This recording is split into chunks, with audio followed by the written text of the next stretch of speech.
They dragged her through the gates in iron chains, blood dripping from her wrists, while the crowd screamed for her death. Rhea Thorne, the wolf-raised outcast accused of lying about royal blood she didn't even know she had, stood before a throne that wanted her erased. One shift, one chance. If her wolf didn't prove the impossible, she'd be dead before sunset. But what crawled out of her skin that day would crack the kingdom's foundation and expose a massacre buried in silence. Will she survive the Iron Court's judgment, or will the truth destroy them all? Watch until the end to find out, and drop a comment telling us where you're watching from. Hit that like button if you're ready for this ride. The chains bit deep. Rhea kept her head down as the guards yanked her forward, boots scraping against stone slick with old blood. The Iron Court didn't bother cleaning up after executions. They wanted you to smell it, wanted you to know what happened to people like her. The crowd pressed in from both sides, hundreds of wolves in human skin, their eyes glowing faintly in the torchlight. She could feel their hatred like heat off a forge. They spat at her feet, called her filth, called her liar. One woman screamed that Rhea should be skinned alive, and the guards didn't even flinch. Rhea's ribs ached from where they'd kicked her during transport. Her left eye was swollen half shut. She'd stopped counting the bruises days ago. The borderlands had taught her how to take a beating, but this was different. Out there, pain came from hunger or cold or the occasional territorial dispute with a bear. Here, it came with intention, with pleasure. The throne room opened up ahead like the mouth of some great beast. Torches lined walls carved from black granite, and the ceiling vaulted so high the shadows never quite broke. At the far end, elevated on a dais of obsidian steps, sat the Iron Throne itself, a brutal thing of twisted metal and wolf skulls, built by the first Alpha King 3 centuries ago from the bones of his enemies. And seated on it, draped in furs and cold authority, was Kyle Draven. Rhea had never seen him before, never wanted to, but she'd heard the stories. The youngest Alpha King in history, ruthless, strategic, a man who'd unified the Northern Pacts through sheer force and political cunning before he'd turned 30. They said he could smell a lie from across a room. Said his wolf was so powerful it could crush a challenger's will before the fight even started. He watched her approach with eyes like winter, pale gray, sharp, completely unreadable. His jaw was set hard, dark hair pulled back in a way that made the brutal angles of his face even sharper. He didn't move, didn't blink. Just watched her stumble forward in chains like she was an insect he was deciding whether to crush. The guards forced her to her knees at the base of the steps. The impact sent a spike of pain through her shins, but she didn't make a sound. Wouldn't give them that. Rhea Thorne. The voice came from the left, a tall man in crimson robes, holding a scroll like it was a weapon. Chancellor Aldrich. She'd learned his name in that freezing cell 3 days ago when he'd read her the charges with all the warmth of a funeral rite. You stand accused of falsely claiming descent from the celestial line, a bloodline extinct for 23 years, a bloodline you could not possibly carry. Murmurs rippled through the court. Rhea caught fragments. Disgrace, abomination, borderlands trash. She lifted her head just enough to meet Kyle's gaze. Big mistake. The weight of it nearly crushed her back down, but she held on, teeth gritted, because if she was going to die here, she wasn't doing it on her knees staring at the floor. I didn't claim anything, she said. Her voice came out rougher than she meant, scraped raw from screaming during the interrogation. I didn't even know what the hell a celestial line was until your people beat it into me. Chancellor Aldrich's face went purple. You dare speak with such... Kyle raised one hand. Silence dropped like a guillotine. Explain. His voice was low, controlled, but it carried to every corner of the room. Not loud, just absolute. Rhea swallowed. Her throat felt like sandpaper. I was hunting near the eastern border. Tracked a deer for 2 days. Your patrol found me skinning it. They saw my wolf and decided I was lying about being a rogue. I don't know what they think I am, but I didn't ask for this. Your wolf. Kyle leaned forward slightly. The movement was minimal, but every eye in the room tracked it. Describe it. She hesitated. This was the part that had gotten her dragged here in the first place. It's different. Different how? The fur. It's... This sounded insane even to her, and she'd lived with it for 23 years. It glows, like starlight. The room exploded. Voices overlapped in a cacophony of outrage and disbelief. Someone shouted that she was mocking them. Another voice demanded immediate execution. A woman in silver robes stood and pointed a shaking finger at Rhea, eyes wild with something that looked almost like fear. Lies! Chancellor Aldrich slammed his scroll against the stone railing. The celestial line died with Queen Lyanna and her children during the purge. There are no survivors. This creature is either delusional or playing a sick game. Enough! Kael didn't shout. He didn't have to. The room went silent again, every wolf in the hall dropping their gaze instinctively. Alpha command. Rhea had seen it before in smaller packs, but never like this. Never so absolute. Kael stood. The movement was deliberate, controlled, and the temperature in the room seemed to drop 5 degrees. He descended the steps slowly, each footfall echoing, until he stood directly in front of Rhea. Up close, he was even more intimidating. Taller, broader. And there was something in his scent, iron and pine, and something darker she couldn't name, that made her wolf stir restlessly for the first time since the chains went on. Stand, he said. The guards started to protest, but Kael silenced them with a look. Rhea struggled to her feet, chains rattling. Her legs shook, but she locked her knees and refused to fall. Kael studied her face for a long moment. His expression gave away nothing. Then he spoke, low enough that only she could hear. If you're lying, I'll kill you myself, cleanly. It's more mercy than they'll give you. He nodded toward the crowd. But if you're telling the truth, something flickered in his eyes. Then we have a much bigger problem. He stepped back and addressed the court.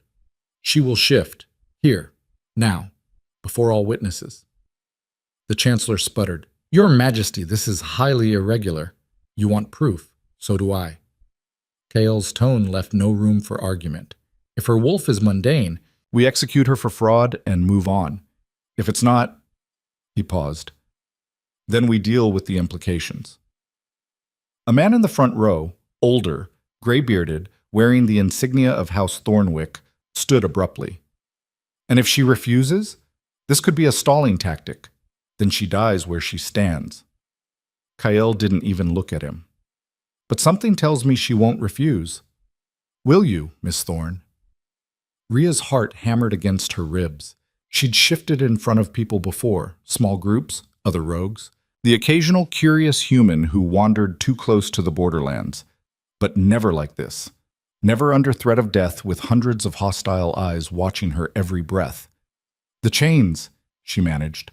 Kael gestured. One of the guards stepped forward reluctantly and unlocked the manacles. They fell away with a heavy clang, leaving raw red welts around her wrists.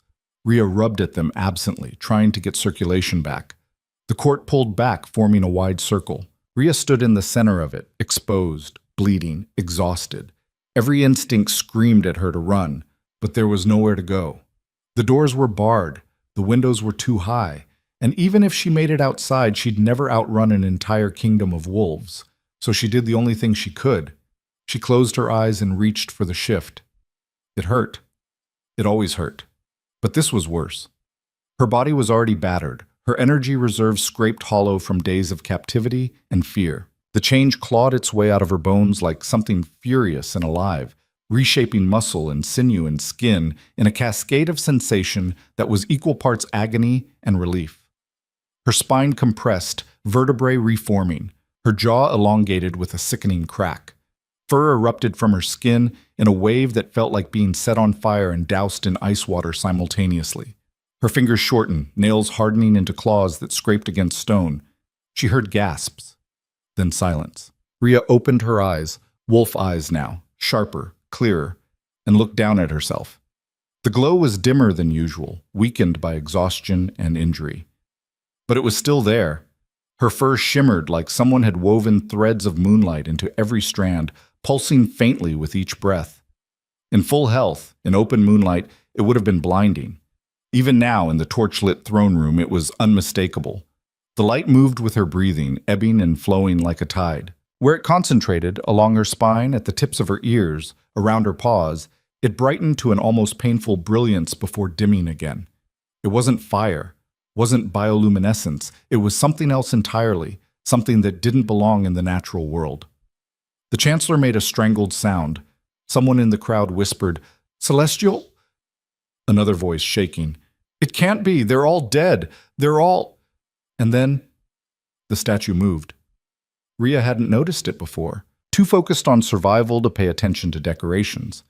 But now she saw it clearly, a massive stone wolf carved into the wall behind the throne, twice the size of any living wolf, its eyes set with gems that had always been dark. Until now. The gems ignited, brilliant gold burning like twin suns. The wolf's head turned with a grinding of ancient stone, angling down toward Rhea with slow, inevitable recognition. Dust cascaded from its joints. The grinding echoed through the chamber like thunder. The court lost its mind. Wolves stumbled backward, some shifting in panic, others falling to their knees. The Chancellor dropped his scroll. Even the guards flanking the throne looked shaken, hands moving instinctively to weapons they couldn't possibly use against stone. "Impossible," someone breathed. "The ancestor stone hasn't moved since Queen Liana's coronation. 23 years. Kael stood perfectly still. His eyes locked on Rhea, on her wolf, with an expression she couldn't read. Then something shifted in his face. A flicker of recognition, of understanding, of something deeper that made his wolf surface just beneath his skin, visible in the sudden glow of his eyes. The bond snapped into place like a physical thing. Rhea felt it, a connection forming between them, ancient and undeniable, thrumming in her chest like a second heartbeat. It wasn't attraction. It wasn't desire. It was older than that, primal. The kind of recognition that existed before language, before civilization, before anything but instinct and blood. Kael felt it too. She saw it in the way his entire body went rigid, the way his jaw clenched like he was fighting the urge to shift right there on the dais. His hands curled into fists at his sides. A muscle jumped in his temple. For a suspended moment, the entire court seemed to hold its breath. Then Kael took a step forward.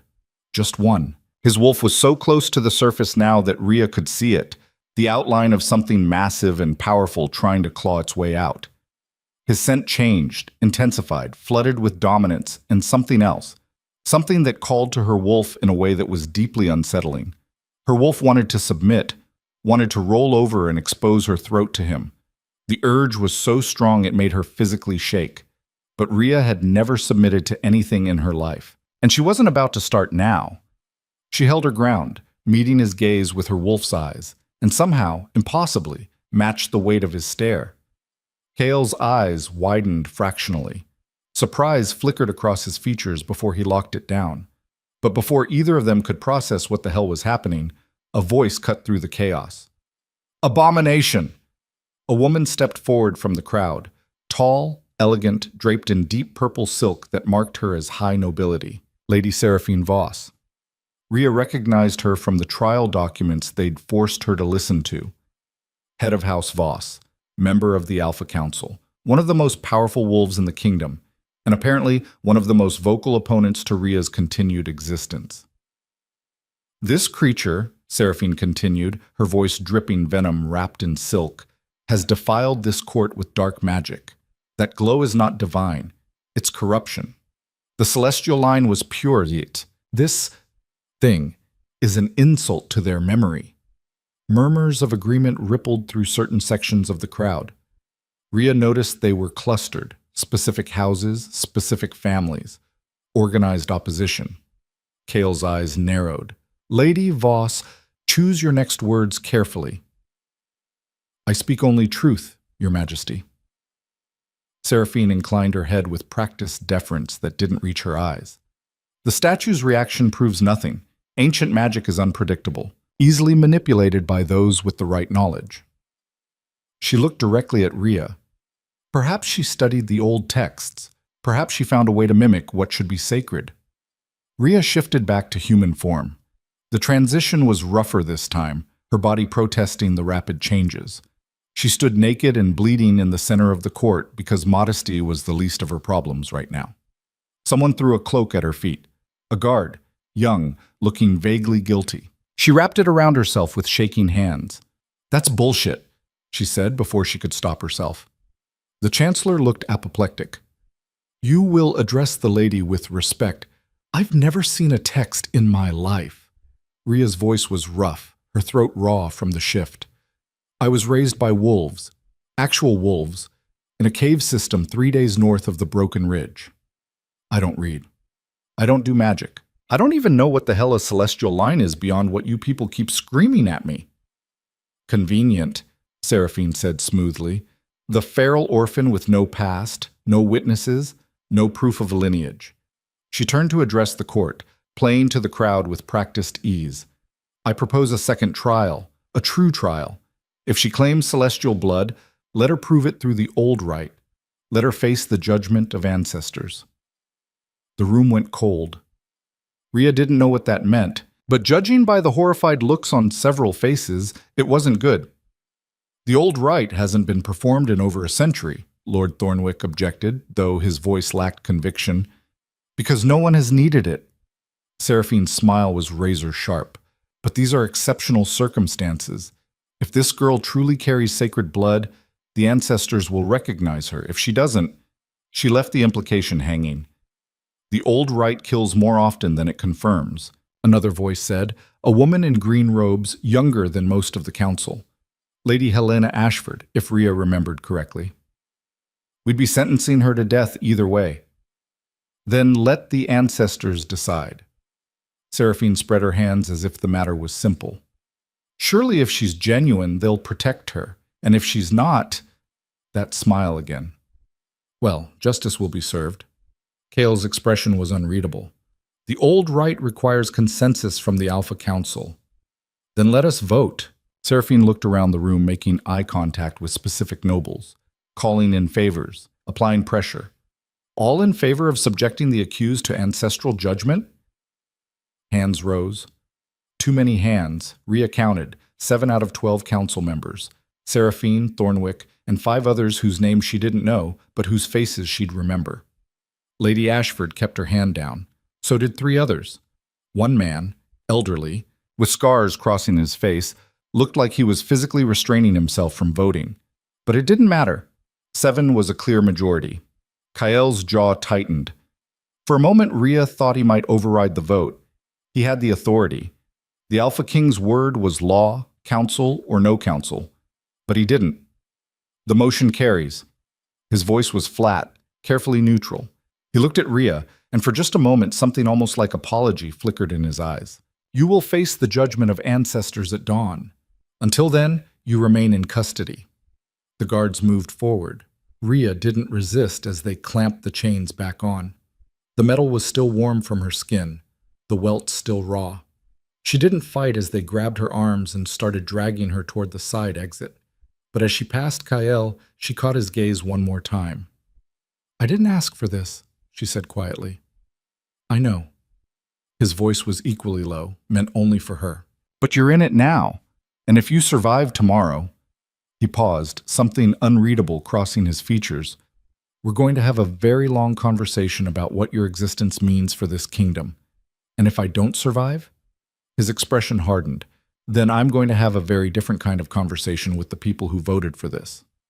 Then the guards hauled her away, back into the darkness, and Ria was left with nothing but the phantom sensation of that bond still thrumming in her chest, and the growing certainty that she'd just stumbled into something much bigger and much more dangerous than a simple case of mistaken identity. The holding cell was worse than the one they'd kept her in before the trial. Smaller, darker. The floor was damp with something she didn't want to identify.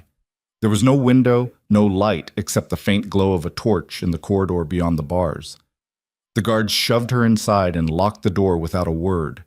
Ria collapsed against the far wall, pulling the cloak tighter around herself. Her whole body ached. The shifts had taken more out of her than usual, and she hadn't eaten since yesterday. Maybe the day before. Time was getting hard to track. She closed her eyes and tried to slow her breathing, tried to think. The old rite. Judgment of ancestors. She had no idea what that meant, but the fear in the room when Seraphine proposed it had been real. Even Kael had looked concerned, and he didn't strike her as someone who concerned easily. Footsteps echoed in the corridor. Rhea tensed, expecting more guards, more interrogation, more pain. But the person who appeared at the bars wasn't wearing guard armor. It was Lady Ashford, the young council member who'd voted against the right. She was alone, glancing nervously over her shoulder. "You shouldn't be here," Rhea said. "Probably not." Helena pulled a small bundle from beneath her cloak and pushed it through the bars. Food, water, and something for the pain. Rhea stared at her. "Why?" "Because what's happening to you isn't right." Helena's voice was quiet but firm. The Celestial line didn't just die. They were murdered. Every last one of them, down to the children. And the people who did it are still walking around this court pretending to mourn them. Rhea's blood went cold. "What?" "The official story is that it was a plague, a sickness that swept through the royal family 23 years ago. Helena's eyes were hard. "But my grandmother was the court healer. She told me the truth before she died. It wasn't plague, it was poison. Coordinated. Systematic. Someone wanted the Celestial line erased." "Who? If I knew that, they'd already be dead." Helena glanced over her shoulder again. "But I have suspicions, and seeing you tonight, seeing how certain members of the council reacted," she trailed off. "The old rite is dangerous. You'll be taken to the Ancestor Grove at dawn. They'll bind you to the Heartstone and invoke the old magic. If the ancestors accept you, the stone will recognize your blood. If they don't, I die. Violently. The magic tears you apart from the inside." Helena's expression was grim. "But there's another possibility. If you are celestial, and the magic recognizes you, it might do more than just confirm your lineage. It might show everyone how you survived when the rest of your family didn't." Rhea processed that. "You think the people who killed them will panic?" "I think they'll try to kill you before you reach the grove." Helena pulled out a small knife and slid it through the bars. "Hide this. If someone comes for you tonight, don't go quietly." Rhea took the knife, sliding it into the folds of the cloak. "Why are you helping me?" "Because my grandmother spent her last years trying to prove what really happened to the Celestials. Because someone needs to stand up to the corruption in this court." Helena's voice dropped to barely a whisper. "And because if you really are one of them, you might be the only chance we have to expose the truth." She turned to leave, then paused. "The Alpha King. You felt it, didn't you? The bond." Rhea didn't answer, didn't need to. Helena nodded slowly. "That's going to complicate things. Kyle doesn't form bonds, ever. Most people think he's incapable of it. The fact that he felt one with you?" She shook her head. "Just be careful. There are people in this court who'd kill to prevent that bond from solidifying. And I'm not speaking metaphorically." Then she was gone, footsteps fading down the corridor. Rhea sat in the darkness, turning the knife over in her hands. She unwrapped the bundle. Bread, cheese, dried meat, a water skin, and a small vial of something that smelled medicinal. She ate slowly, forcing herself to chew despite the nausea churning in her gut. Her wolf was restless, pacing inside her skin, still unsettled by the bond, by Kyle, by everything that had happened in that throne room. Ancestors. The word felt strange even thinking it. Rhea had been raised by wolves, the four-legged kind. She'd learned to hunt from them, to survive from them. They'd protected her through brutal winters and taught her which berries were safe to eat. They'd raised her because her mother, whoever she'd been, had died when Rhea was too young to remember. Or so she'd always assumed. But what if that wasn't the whole story? What if her mother hadn't just died? What if she'd been killed? Part of this purge Helena talked about? Rhea had no memories of her early childhood. Her first clear memory was waking up in a wolf den, maybe 3 or 4 years old, with a she-wolf cleaning her face with a rough tongue. She'd lived with that pack for almost 2 decades before curiosity had driven her to explore beyond their territory. That exploration had led her to the eastern border, to the deer, to the patrol that had seen her shift and immediately dragged her here. And now she was sitting in a cell, waiting to be judged by magic she didn't understand for crimes she didn't commit. The unfairness of it burned, but underneath the anger, underneath the fear, there was something else, a tiny spark of hope that she was almost afraid to acknowledge. What if Helena was right? What if Rhea really was connected to this celestial line? What if somewhere in her forgotten past she'd had a family? People who'd looked like her, who'd understood this strange glowing wolf that marked her as different from everyone else. What if she wasn't alone? The thought was dangerous. Hope always was. But she couldn't quite kill it. Hours passed. The torch in the corridor burned lower. Rhea dozed fitfully, jerking awake at every sound, the knife clutched in one hand.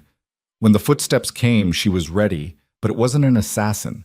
It was the young guard from earlier, the one who'd thrown her the cloak. He stopped at the bars, looking nervous. "The Alpha King wants to see you," he said quietly. Rhea sat up. "Now? It's the middle of the night. He doesn't sleep much." The guard unlocked the cell. "And he's not summoning you for trial. It's unofficial. You have my word you'll be brought back safely." Rhea studied him. He looked genuinely uncomfortable, not like someone setting a trap. And honestly, if Kyle wanted her dead, he had easier ways than sneaking her out of a cell. She stood, wrapping the cloak around herself, and followed the guard into the corridor. They took a route she hadn't seen before, narrow passages that wound through the castle's interior, away from the main halls. Servant corridors, probably, places the nobility didn't go. Finally, they emerged into a room that was clearly Kyle's private study. Books lined the walls, maps covered a large table. A fire burned in the hearth, providing the only light. Kyle stood by the window, looking out over the darkened kingdom. He'd changed out of his formal robes into simpler clothes, dark leather and linen. Less Alpha King, more dangerous predator. He didn't turn when she entered. "Leave us," he said to the guard. The door closed. Rhea was alone with the most powerful wolf in the kingdom, in his private chambers, in the middle of the night. This was either very stupid or very necessary. "You wanted to see me?" she said finally. "I wanted to understand you." Kyle turned, and the firelight cast sharp shadows across his face. "The bond. You felt it." Not a question. Rhea nodded anyway. "I've ruled this kingdom for 8 years, Kyle continued. In that time, I've met thousands of wolves, strong ones, weak ones, everything in between. And I've never felt anything even close to what happened today." He moved closer, each step deliberate. "Do you know what that means? That we're both having a really bad day?" His mouth twitched, almost a smile. "It means you're either exactly what you claim to be or you're the most elaborate trap ever set for me, and I can't figure out which." "I'm not a trap." "Then what are you?" "A girl who just wanted to hunt a deer in peace." Rhea's voice came out more bitter than she intended. "I didn't ask for glowing fur. I didn't ask to be dragged here. And I definitely didn't ask for whatever the hell is happening between us. But it is happening." Kale was close enough now that she could feel the heat radiating from him. "And it doesn't go away just because we want it to. Trust me, I've been trying." "So what do you want from me?" "The truth." His eyes searched hers. "No politics? No games? Just truth. Did you know about the Celestial Line before they arrested you?" "No." "Do you know who your parents were?" "No. My first memory is a wolf den. Everything before that is just blank. The glow. When did it start?" First shift, I was maybe 7 or 8. Rhea held his gaze.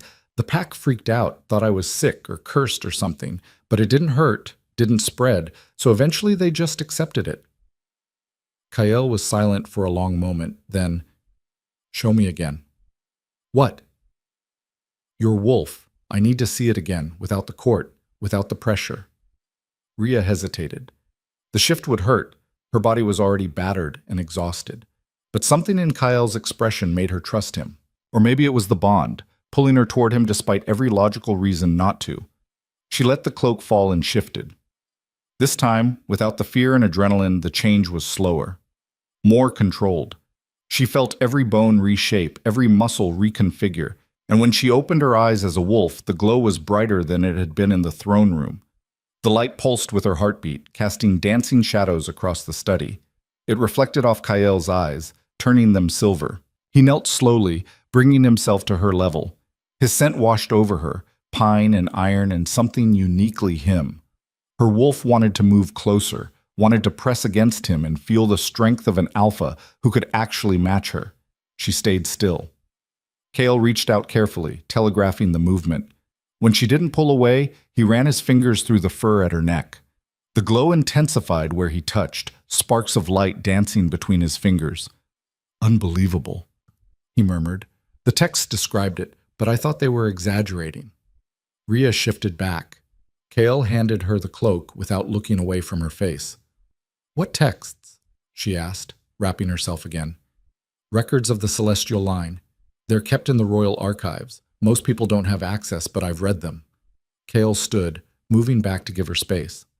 The first celestial wolf appeared 300 years ago, a mutation that gave them power beyond normal wolves. Faster healing, stronger bonds, the ability to influence pack dynamics just by existing. But it was rare. Only direct bloodline members carried it, and they were all murdered 23 years ago. Helena said it was poison. Kale's eyes sharpened. You've spoken to Lady Ashford? She brought me food, told me about the purge. Rhea watched him carefully. She thinks the people who did it are still in the court. She's not wrong. Kale moved to the table, pouring 2 glasses of something amber from a crystal decanter. He offered one to Rhea. I was 10 when it happened. Too young to be involved in pack politics, but old enough to remember. The official story was plague. But my father, he was beta to the old king, he never believed it. Spent years investigating before he died. And he found evidence of conspiracy. Nothing concrete enough to prosecute, but enough to make him paranoid. He taught me to trust no one. Kyle took a drink. When I became Alpha King, I continued his investigation. I know who likely gave the orders, I just can't prove it. Let me guess. Seraphine Voss? And about 6 others on the council. Kale's expression was grim. They wanted the Celestial Line gone because those wolves held too much power. They could challenge the established hierarchy, upset the balance, so they eliminated the threat. Rhea felt sick. And now I show up. Now you show up. With glowing fur and no memory, and a bond that connects you to me whether we like it or not. Kyle set down his glass. They'll try to kill you before the rite. Or during it. The Ancestor Grove is isolated, easy to stage an accident, and if that doesn't work, they'll sabotage the ritual itself. So I'm dead either way. Not if I have anything to say about it. Kale's voice was hard. You're going to survive that ritual, Rhea, and when you do, when the ancestors confirm what you are, we're going to use that to tear down everyone involved in the purge. You're assuming I'll survive. I don't assume, I plan. He pulled out a map from the table, spreading it flat. The Ancestor Grove is here, 3 miles north of the castle. The ritual takes place at the Heartstone, a piece of ancient quartz the size of a house. When they bind you to it, the magic will read your blood. If you're celestial, it'll resonate. If you're not... He trailed off. I explode from the inside, Helena mentioned. The magic is unpredictable, but the texts say true celestials feel a pull toward the Heartstone, a recognition. Kyle looked at her. Do you feel anything? When I mention it, does anything shift in your chest? Rhea closed her eyes, reaching inward. At first, nothing. Then, there, a faint tug, like a compass pointing north. Subtle, but undeniable. Her eyes snapped open. Yes. Kyle nodded slowly. Then you're going to be fine. You can't know that. I can, because I felt the same pull when I was crowned. Every Alpha King does. We're tested by the Heartstone to prove our right to rule. He looked at her steadily. It recognized me, and it'll recognize you. The difference is, when it does, the people who killed your family are going to realize their nightmare is coming true. A celestial, returned from the dead, bonded to the Alpha King, with every legal right to demand justice for genocide. The weight of what he was saying settled over Rhea like a physical thing. I don't want justice, she said quietly. I want to go home. Where's home? The borderlands, the forest. Anywhere but here. You can't go back. Kale's voice was gentle but firm. Not now. Whatever you were before, whatever life you had, it's over. The moment you walked into that throne room, everything changed. Rhea wanted to argue, wanted to scream that none of this was her choice, that she hadn't asked to be dragged into court politics and ancient vendettas. But the bond in her chest pulsed, warm and insistent, and she knew he was right. There was no going back. "If I survive tomorrow," she said finally, "what happens then?" "Then we start dismantling a conspiracy 23 years in the making." Kael's smile was sharp and cold. "And you, Rhea Thorne, become the most dangerous person in this kingdom, second only to me." A knock at the door interrupted them. The young guard's voice. "Majesty, dawn approaches."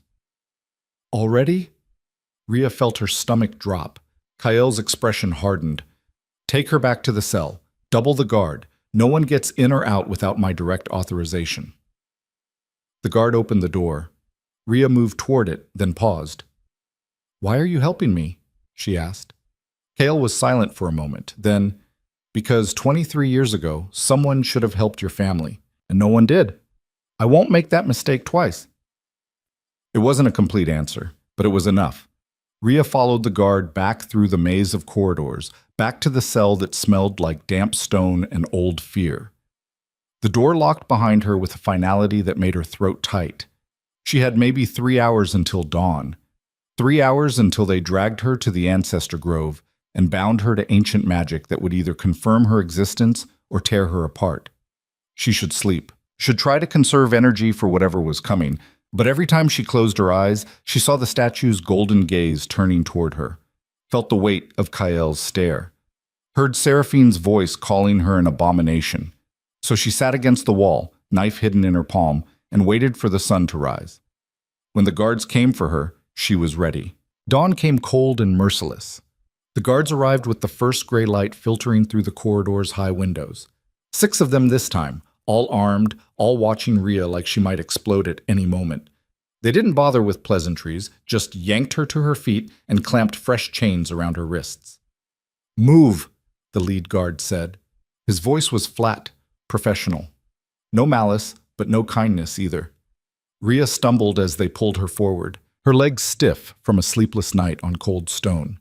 The knife Helena had given her pressed against her thigh, hidden in a makeshift sheath she'd torn from the cloak's lining. If they searched her, she was finished. But they didn't. Maybe they figured she was heading toward certain death anyway.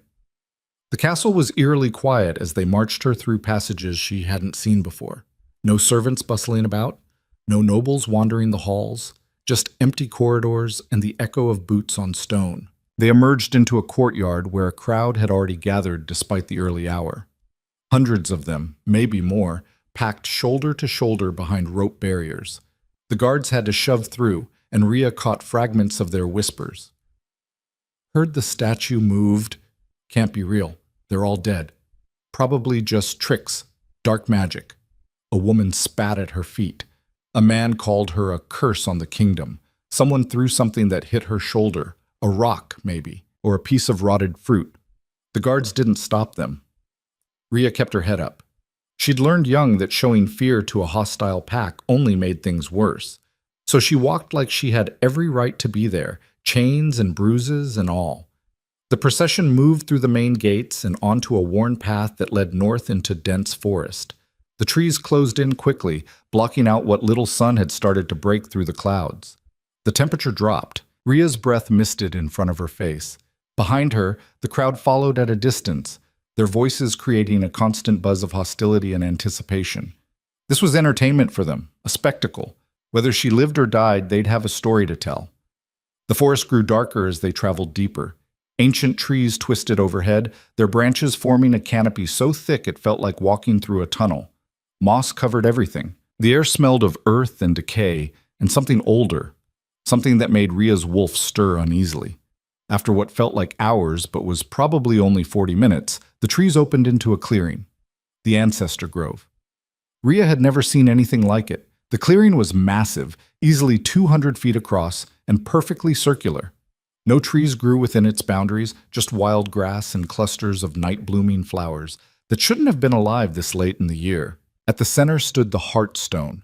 It was enormous, easily 30 feet tall and half as wide, jutting from the earth like a tooth. The surface wasn't smooth, it was faceted, thousands of planes catching and reflecting light, that seemed to come from within the stone itself. Veins of silver ran through the quartz, pulsing faintly like a heartbeat. And around its base, carved into the earth in symbols Rhea couldn't read, was a circle of runes that glowed with soft blue light. The pull she'd felt in Kael's study intensified. Her chest ached with it, like something inside her was trying to crawl toward the stone. The guards stopped at the edge of the clearing. One of them unlocked her chains, and Rhea rubbed at her wrists, grateful for even that small freedom. The crowd had formed a semicircle behind the rope barriers, leaving the path to the Heartstone clear. And standing near the stone, arranged in a formal line, was the Alpha Council. All 12 of them. Seraphine Voss front and center, dressed in ceremonial robes of deep purple trimmed with silver. The others flanked her. Thornwick, Aldrich, Lady Ashford looking pale and worried, and faces Rhea didn't know but would remember. And slightly apart from them, positioned between the council and the stone, stood Kael. He wore black leather armor etched with silver runes that matched the ones on the ground. His hair was loose, falling past his shoulders, and his eyes tracked Rhea's every movement as she was led forward. His expression was unreadable, but the bond in her chest thrummed with something that felt like worry, or maybe that was just her own fear bleeding through. Rhea Thorne. Chancellor Aldrich stepped forward, holding a scroll. His voice carried across the clearing with practiced authority. You stand accused of falsely claiming celestial heritage. The Alpha Council has decreed that you will undergo the judgment of ancestors. Do you understand the terms? That I'll either be proven right or die screaming? Yeah, I got that part. A ripple of shocked murmurs ran through the crowd. Aldrich's face darkened. Show some respect. Respect for what? Rhea cut him off. For people who've already decided I'm guilty? For a trial designed to kill me either way? She looked past him to Seraphine. Let's just get this over with. Seraphine's smile was cold and satisfied. As you wish. Two attendants in gray robes approached carrying what looked like ceremonial restraints, leather cuffs connected by silver chains, etched with more runes. Not like the iron chains the guards had used. These were meant for the ritual. They fastened the cuffs around Rhea's wrists and ankles, then led her toward the Heartstone. With each step closer, the pull intensified until it felt like hooks in her chest dragging her forward. Her wolf was frantic now, pacing and snarling inside her skin. At the base of the stone, they positioned her in the center of the rune circle and attached the chains to iron stakes driven deep into the earth. She couldn't move more than a few feet in any direction, couldn't run even if she wanted to. Kael watched the entire process with a face like carved granite, but when the attendant stepped back and left Rhea alone in the circle, he moved closer, not inside the runes, but near enough that she could see the tension in his shoulders. Remember what I told you, he said quietly, pitched so only she could hear. The stone will recognize you, don't fight it. Easy for you to say. I went through this too. I know what it feels like. His eyes met hers. Trust your instincts, trust your wolf, and whatever you do, don't let go. Before Rhea could ask what that meant, Seraphine's voice rang out across the clearing. Let the judgment begin. The council formed a circle around the rune barrier, each member taking a position at one of 12 points. They raised their hands in unison and began to chant in a language Rhea didn't recognize, something old and guttural that made her teeth ache. The runes on the ground blazed brighter. Blue light climbed up the silver veins in the Heartstone, spreading like wildfire until the entire massive crystal glowed from within. The temperature dropped so fast Rhea could see her breath, and the air itself seemed to thicken. Then the pain started. It felt like the stone was pulling at her blood, trying to drag something out through her skin. Rhea gasped, her knees buckling. The chains held her upright, biting into her wrists and ankles. Her wolf surged to the surface, trying to shift, but something in the magic held the transformation at bay. Don't fight it, Kael's voice cut through the agony. Let it in. Let it in? It felt like the stone was trying to turn her inside out, but she forced herself to stop resisting, dropped the mental barriers she'd instinctively thrown up. And the moment she did, the magic flooded in. Images cascaded through her mind in a torrent, memories that weren't hers, scenes from lives she'd never lived. A woman with glowing fur standing on a cliff at sunset. Children running through a garden, their laughter bright and clear. A man with kind eyes lifting a baby wrapped in silk. Faces she didn't know but somehow recognized. Places she'd never been but felt like home. And then, screaming. Fire. Blood pooling on marble floors, bodies arranged like broken dolls. A woman clutching a child. Both of them glowing faintly, even in death. Soldiers in unmarked armor moving through halls with brutal efficiency, cutting down anyone who ran. The massacre. Rhea felt it like she'd been there, felt the terror and pain and desperate futility of fighting against an enemy that had already won. Watched through eyes that weren't hers as a door burst open and soldiers poured in, weapons drawn, felt small hands, her hands, being grabbed by someone. A woman's voice choked with tears. Run. Don't look back. Run. And then darkness, cold. The smell of earth and wolf fur, strong jaws carrying her by the scruff like a pup. The woman's voice fading. Live. Please. Just live. The memories released her all at once. Rhea collapsed forward, held up only by the chains, gasping for air that felt too thin. Her whole body shook. Tears she didn't remember shedding tracked down her face. Behind her, someone screamed. Rhea forced her head up. The Heartstone was blazing now, light so bright it hurt to look at directly. The silver veins had turned to liquid fire, running down the crystal surface in rivulets that pooled at the base and spread outward through the rune circle. The light reached Rhea's feet and climbed up her body like living things. Where it touched her skin, symbols appeared, the same runes carved around the stone, burning silver white against her flesh. They covered her arms, her legs, spiraled up her neck and across her face. The crowd had gone silent.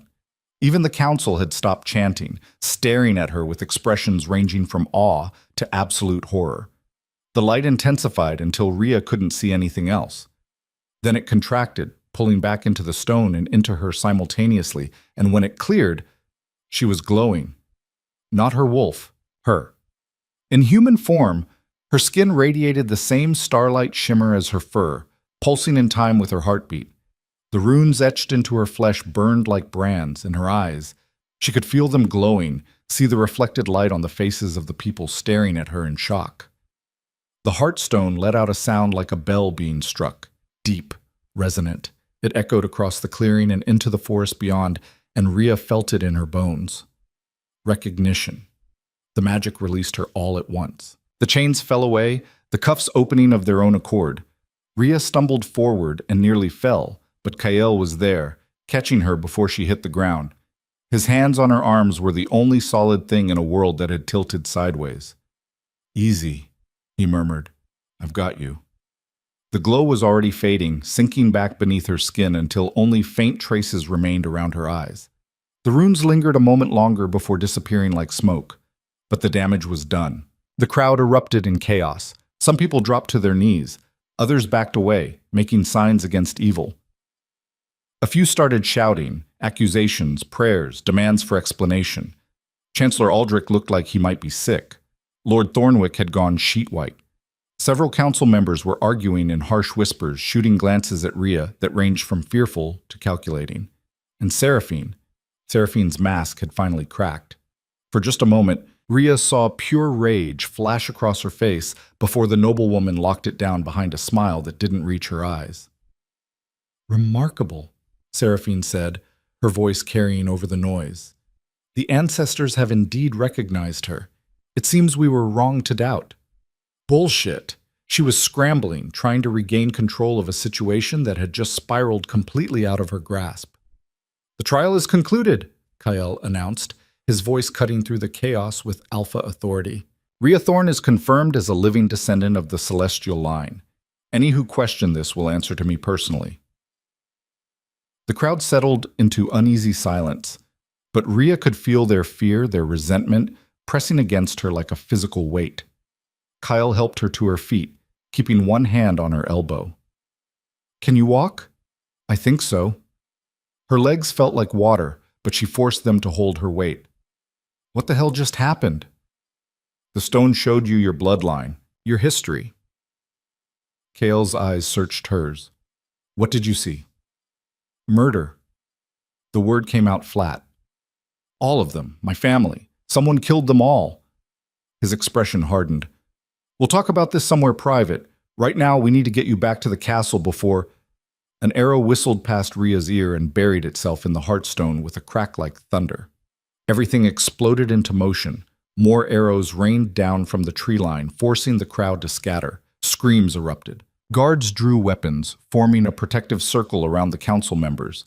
Kyle shifted partially, not full wolf, but enough that his strength multiplied, and yanked Rhea behind the heartstone as 3 more arrows struck where she'd been standing. "Assassins!" someone shouted. Dark figures dropped from the trees, armed with crossbows and blades that glinted silver. They moved with coordinated precision, cutting through the panicked crowd toward Rhea's position. Kale's wolf surged to the surface, his eyes blazing gold. "Stay behind me!" "Like hell!" Rhea grabbed the knife from her makeshift sheath.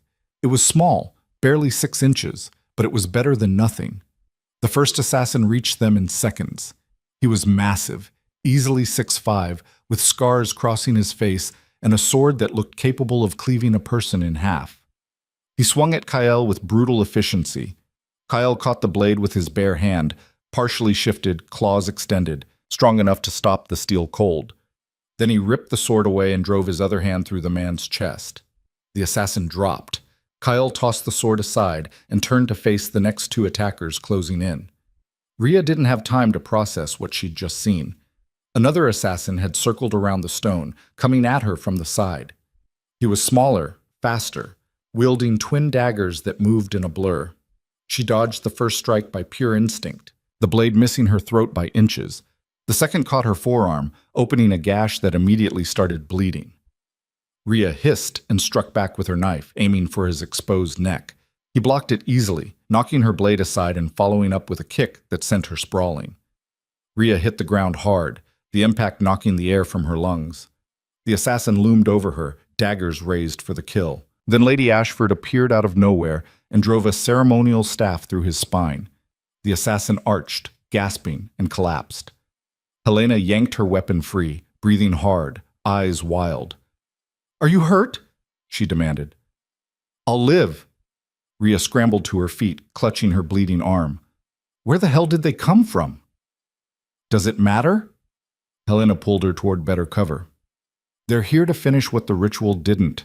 We need to—" A massive wolf, black as midnight and twice the size of any natural animal, crashed through the barrier and charged straight at them. Helena raised her staff, but the beast was too fast, too powerful. It would have torn them both apart if Kyle hadn't intercepted it mid-leap. The impact of 2 alpha wolves colliding shook the ground. They rolled in a tangle of fur and fangs, snarling and snapping with savage intensity. The black wolf was strong, but Kyle was stronger. He got his jaws around its throat and squeezed, and the fight was over in seconds. The black wolf went limp. Kyle released it and shifted back to human form, naked and covered in blood that wasn't all his own. 7 dead, he said, his voice rough. 4 more fleeing into the forest. Guards are in pursuit. This was coordinated. Lady Ashford looked around at the carnage. Someone knew she'd be here, knew the ritual would confirm her. This was a backup plan, obviously. Kale's eyes were hard. He looked at Rhea. "You need medical attention. That arm is fine." It wasn't. The gash was deep and bleeding freely, but Rhea had survived worse in the borderlands. "We need to figure out who sent them." "We already know who sent them." Kyle gestured at the dead black wolf. "Look at the marking on its shoulder." Rhea moved closer. Beneath the blood, barely visible, was a brand, a stylized hawk with spread wings. Helena sucked in a breath. "House Voss." "Seraphine." Rhea's voice was flat. "She tried to have me killed. She tried to have you both killed." Kale's expression was murderous. "Those assassins weren't just targeting you. Some of them came for me too." The implications settled over them like a shroud. This wasn't just about eliminating an inconvenient celestial. This was a coup attempt. Remove Raya and kill Kale in the chaos, blame it on the ritual or rogue elements, and suddenly the throne was up for grabs. "Where is she?" Rhea demanded. They looked around the clearing. Most of the crowd had fled. The remaining guards were tending to the wounded or securing the perimeter. The council members who'd stayed were clustered near the tree line, arguing in harsh whispers. Seraphine was nowhere to be seen. She ran, Helena said grimly, probably the moment the first arrow flew. Kale's jaw tightened. Find her, now. I want every guard in the kingdom searching. She doesn't leave the capital. She doesn't reach her estates. I want her in chains before sunset. 2 guards saluted and ran for the horses. Kyle turned to the remaining council members, his voice carrying across the clearing with lethal authority. Anyone associated with House Voss is under immediate suspicion. Anyone who voted for the old right will be questioned. And if I find evidence that any of you were involved in this attack, his eyes blazed gold, I'll execute you myself. The council members went pale. Even Thornwick, who'd seemed so confident in the throne room, looked ready to bolt. Your Majesty, Aldrich stammered, surely you don't think all of us— I think someone in this council betrayed me, betrayed the kingdom, and until I know who, you're all suspects. Kale's voice was ice. Guards, escort the council back to the castle. Separate chambers. No communication. I'll deal with them individually. The guards moved to comply. The council members protested, but it was half-hearted. They knew they'd lost. As they were led away, Kyle finally turned back to Rhea. His expression softened fractionally. Let me see that arm. Rhea held it out. The bleeding had slowed but not stopped.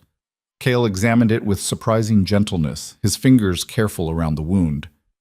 Need stitches, he said, and cleaning. If it gets infected, I know. Rhea pulled her arm back. I've dealt with worse. In the borderlands, maybe. Here, you have access to actual healers. He looked at Helena. Take her to the castle. Get her patched up. I'll join you after I finish here. You're staying? Rhea asked. Someone needs to secure the scene, question the survivors, make sure there aren't more assassins hiding in the forest. His eyes met hers, and the bond thrummed between them. You'll be safe with Lady Ashford. Trust her. It wasn't a request. Rhea wanted to argue, wanted to stay and help hunt down the people who'd just tried to kill her, but she was exhausted, bleeding, and still reeling from whatever the Heartstone had shown her. So she nodded. Helena led her toward the horses, supporting her when Rhea's legs threatened to give out. As they mounted, Rhea behind Helena clinging to her waist, she looked back at the clearing one last time. Kyle stood in the center of the carnage, surrounded by bodies and blood, looking every inch the dangerous predator the stories claimed he was. His eyes tracked her until the trees blocked her view. The ride back was a blur. Rhea's arm throbbed in time with her heartbeat, and the adrenaline crash hit hard. She barely registered arriving at the castle, being helped down from the horse, walking through corridors that seemed to stretch on forever. Helena brought her to a room that was definitely not the cell. It was lavish, with actual furniture and windows that let in natural light. A healer waited there, an older woman with kind eyes and capable hands. Sit, the healer ordered, and Rhea was too tired to do anything but obey. The woman cleaned the wound with something that stung like fire. Rhea bit back a curse. Deep, the healer muttered. But clean. You're lucky. Another inch and it would have hit the artery. She threaded a needle with practiced efficiency. This will hurt. It did. Each stitch was a sharp spike of pain that made Rhea's eyes water, but she sat still, jaw clenched, and let the woman work. Helena paced by the window, looking agitated. They came so fast, too fast. They had to have been positioned before we even arrived. Seraphine knew the ritual would confirm me, Rhea said through gritted teeth. She planned for it, had assassins ready to kill me the moment the trial ended. And Kyle, they went for him too. Helena stopped pacing. She's making a play for the throne. She has to be. There's no other reason to risk killing the Alpha King. Will she succeed? Not if we find her first. Helena's expression was hard. But she has resources, allies, safe houses scattered across the kingdom. If she reaches House Voss territory, it'll be nearly impossible to extract her without starting a civil war. The healer finished the last stitch and wrapped Rhea's arm in clean linen. Done. Keep it dry. Come back in 3 days to have the stitches checked. Rhea flexed her fingers carefully. The arm hurt like hell, but the bleeding had stopped. "Thank you." The healer packed up her supplies and left without another word. Helena moved to the door, checked the corridor, then closed and locked it. "You need to understand something," she said quietly. "What happened today changes everything. The Heartstone confirmed you. The entire kingdom saw it. You're not just some rogue anymore. You're a legitimate threat to everyone who benefited from your family's death. I didn't ask to be a threat. Doesn't matter. You are one." Helena sat across from her. "Seraphine tried to kill you because she knows what you represent. Justice for genocide. Retribution for a massacre the court has spent 23 years covering up. If you survive long enough to demand answers, to push for trials, half the nobility will fall. Good. Maybe, but they won't go quietly." Helena leaned forward. "You need to be smart about this, strategic. Kale can protect you, but only if you're willing to play the game." "What game?" "Court politics, power. You have legitimate celestial blood. That makes you royalty. If you claim it, really claim it, not just acknowledge it, you could demand a seat on the council, could push for investigations, could force the kingdom to face what it did." Ria's head was spinning. "I don't want a seat on the council. I don't want any of this." "Then what do you want?" "To know who I am, who my family was, why they died." Ria's voice cracked. "I saw them, Helena, in the vision. I saw them being murdered. I heard my mother telling me to run, and I don't even remember her face." Helena's expression softened. "Then we find the truth, together. But you need to understand, the truth is buried under 23 years of lies and conspiracy. The people responsible are powerful. They'll do anything to keep it hidden." "Let them try." Ria met her eyes. "I've survived worse than powerful nobles. I'll survive this too." A knock at the door interrupted them. Helena tensed, hand moving to the dagger at her belt. "Who is it?" "Captain Marcus, the Alpha King requests Lady Thorne's presence in his private chambers." Helena and Ria exchanged glances. Then Helena unlocked the door. The captain was young, maybe 30, with a scar running down his left cheek and eyes that missed nothing. "He's returned from the Grove. Found evidence he wants you to see." "What kind of evidence?" Ria asked. "The kind that confirms your suspicions about House Voss." The captain's expression was grim, "and makes everything significantly worse." They followed him through the castle, taking routes that avoided the main halls. Smart. Fewer witnesses. Fewer chances for another assassination attempt. Kale's chambers were in a tower that overlooked the northern forest. The captain knocked once, received a curt "enter," and opened the door. Kale was bent over a table covered in maps and documents, his hair still damp from washing off the blood. He looked up as they entered, his eyes immediately finding Ria. "Your arm," he said. "Stitched. I'll live." She moved closer to the table. "What did you find?" Kyle gestured to a collection of items laid out on the table, crossbow bolts with distinctive markings, a signet ring bearing the Voss hawk, and a letter, the seal broken, written in elegant script. "This was on one of the assassins," Kyle said. "Read it." Ria picked up the letter. The handwriting was precise, almost artistic. "Eliminate both targets during the chaos following the ritual. Make it appear as collateral damage. The throne must be secured before the bond can solidify. Payment upon confirmation of deaths."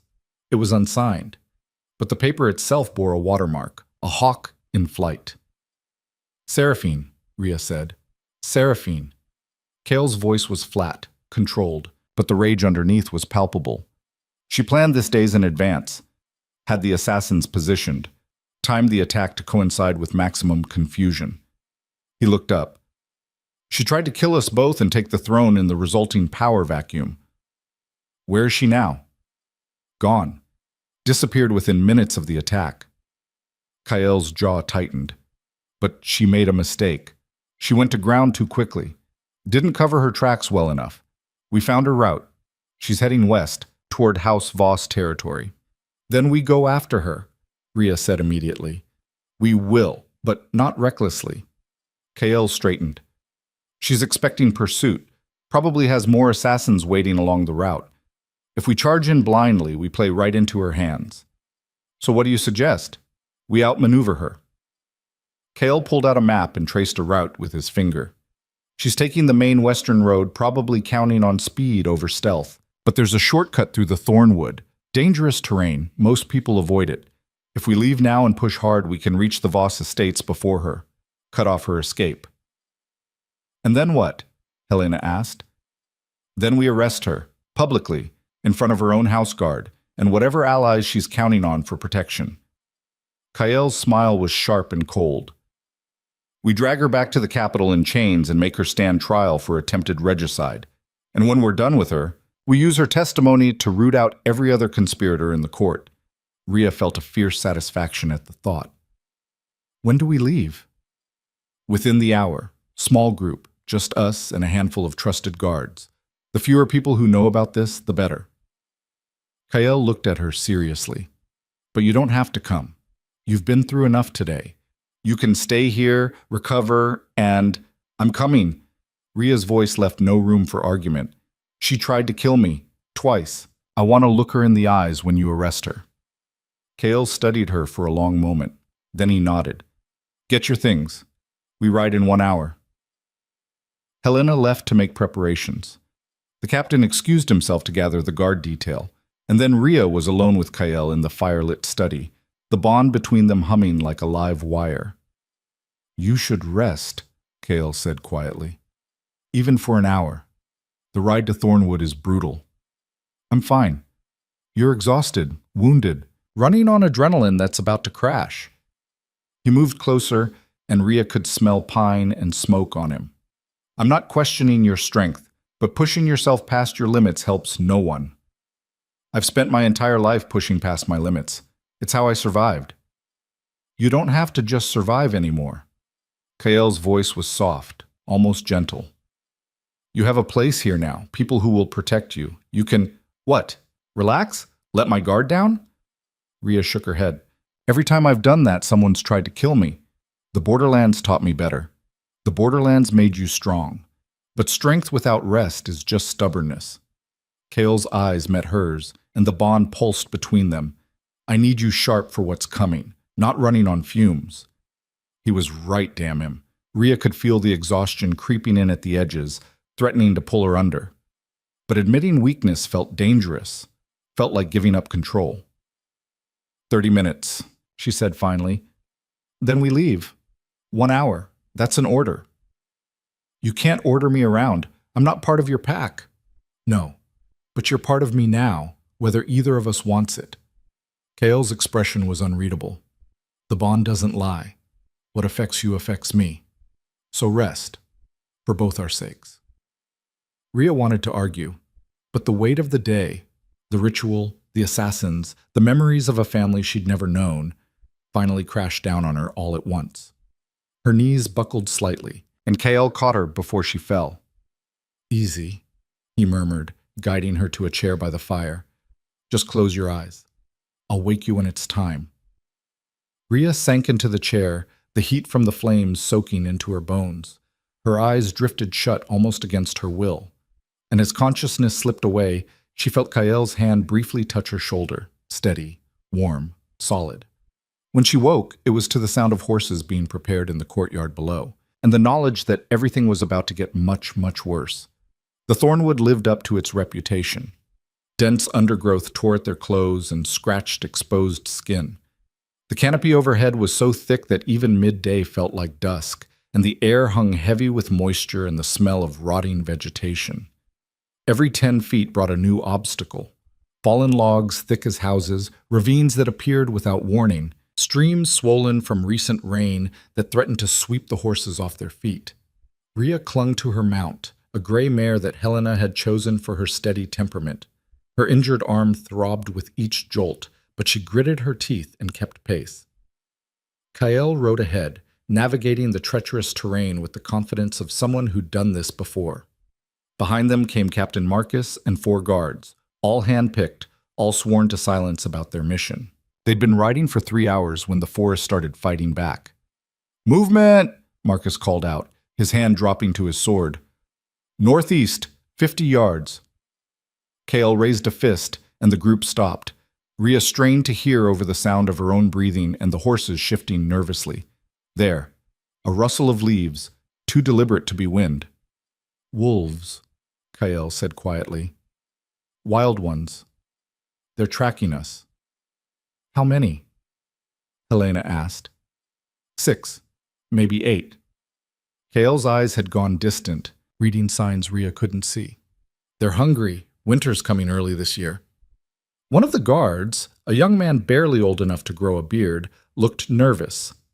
Should we shift? Drive them off? No, that might provoke them into attacking. Kael dismounted smoothly. Stay on the horses. Keep moving. I'll handle this. You're going alone? Rhea swung down from her mare before anyone could stop her. Like hell! Kael's jaw tightened. This isn't a debate. You're right. It's not. Rhea handed her reins to Helena. 2 wolves are better than 1. Even wild ones understand pack dynamics. For a moment she thought he'd refuse. Then Kael nodded curtly. Stay close. Don't engage unless I give the signal. They moved into the underbrush, leaving the others behind. The moment they were out of sight, Kael shifted, a fluid transformation that took seconds. His wolf massive and dark gray with eyes that glowed faintly, even in the dim forest light. Rhea followed suit, the change coming easier now despite her exhaustion. Her wolf's senses exploded to life. She could smell the wild pack now. 8 of them, circling through the trees, communicating in low growls and body language. They were smaller than Kael's wolf, leaner, with the desperate edge of animals facing starvation. The alpha of the wild pack stepped into view, a scarred male with one ear torn half off. He sized them up, lips pulling back to expose yellowed fangs. Not a challenge yet, just a warning. Kael moved forward slowly, his posture dominant but not aggressive. Rhea flanked him, matching his pace. The message was clear. We're passing through. Don't make this a fight. The wild alpha growled, a sound that raised every hair on Rhea's spine. His pack emerged from the shadows. 7 more wolves, thin and ragged, surrounding them in a loose semicircle. One of them lunged at Rhea. She dodged on instinct, the wild wolf's teeth snapping inches from her throat. Before she could retaliate, Kael was there, slamming into her attacker with enough force to send it tumbling. He didn't follow up, didn't press the advantage. Just positioned himself between Rhea and the pack, radiating enough raw power to make even the starving wolves hesitate. The wild alpha snarled and moved forward, then stopped. His eyes locked on Rhea, and something changed in his posture. The aggression drained away, replaced by something that looked almost like recognition. Rhea's wolf pulsed with light, just a flicker, barely visible, and the entire wild pack dropped into submissive positions. Heads down, tails low. The alpha whined, a sound of confusion and instinctive deference. They backed away slowly, disappearing into the forest as silently as they'd appeared. Kael shifted back to human, breathing hard. What the hell was that? I don't know. Rhea shifted too, equally confused. They just submitted. Wild wolves don't submit to anyone. They're not pack animals like us. Kael stared at the spot where the alpha had vanished. But they reacted to you, to your wolf. The celestial thing? Must be. The old texts mentioned it. Celestial wolves could influence pack dynamics just by proximity, force submission through presence alone. He looked at her with an expression she couldn't quite read. But that ability was supposed to take years to develop. You just manifested it fully formed. Rhea's chest tightened. Another thing she couldn't control, didn't understand. Another reminder that she was something other than what she'd always believed herself to be. We should keep moving, she said, avoiding his gaze. They returned to the horses. Helena took one look at their faces and didn't ask questions. The group pressed on, riding hard through terrain that seemed actively hostile to their passage. By the time they stopped to rest, the sun was setting and Rhea's entire body felt like one massive bruise. They made camp in a small clearing, posting guards in shifts while the others tried to sleep. Rhea couldn't. Every time she closed her eyes, she saw the massacre, heard her mother's voice telling her to run, felt small hands being torn away from someone she should have remembered but didn't. You should eat something. She looked up to find Kael standing over her, holding out dried meat and hard bread. She took it without argument, chewing mechanically. "We'll reach the Voss estates by tomorrow afternoon if we maintain this pace," Kael said, settling beside her. "Once we're there, things will move fast. Seraphine will have her house guard, maybe 24 trained fighters. We'll be outnumbered. So we use strategy instead of force." "Exactly." Kael pulled out a small map, sketching additions by firelight. "The estate has 3 entrances. Main gate here, servant's entrance on the east side, and an old smuggler's tunnel that supposedly connects to the wine cellar. If we can get inside before she knows we're there, we trap her." Rhea studied the map. "But how do we get past the house guard without starting a battle?" "We don't. Not entirely." Kael's smile was sharp. "We make them choose. I'm still their alpha king. Seraphine might be their lady, but if I appear in person and demand her arrest for treason, most of them will fold. The ones who don't." He shrugged. "We handle." "You make it sound simple." "It won't be, but simple plans survive contact with the enemy better than complicated ones." Kael looked at her seriously. "When we get there, I need you to stay back. Let me handle the confrontation." Rhea's eyes narrowed. "I'm not hiding while you, I'm not asking you to hide. I'm asking you to be smart." His voice was firm, but not harsh. "Seraphine will use you against me if she can. Threaten you to force my hand. The farther you are from her reach, the fewer options she has.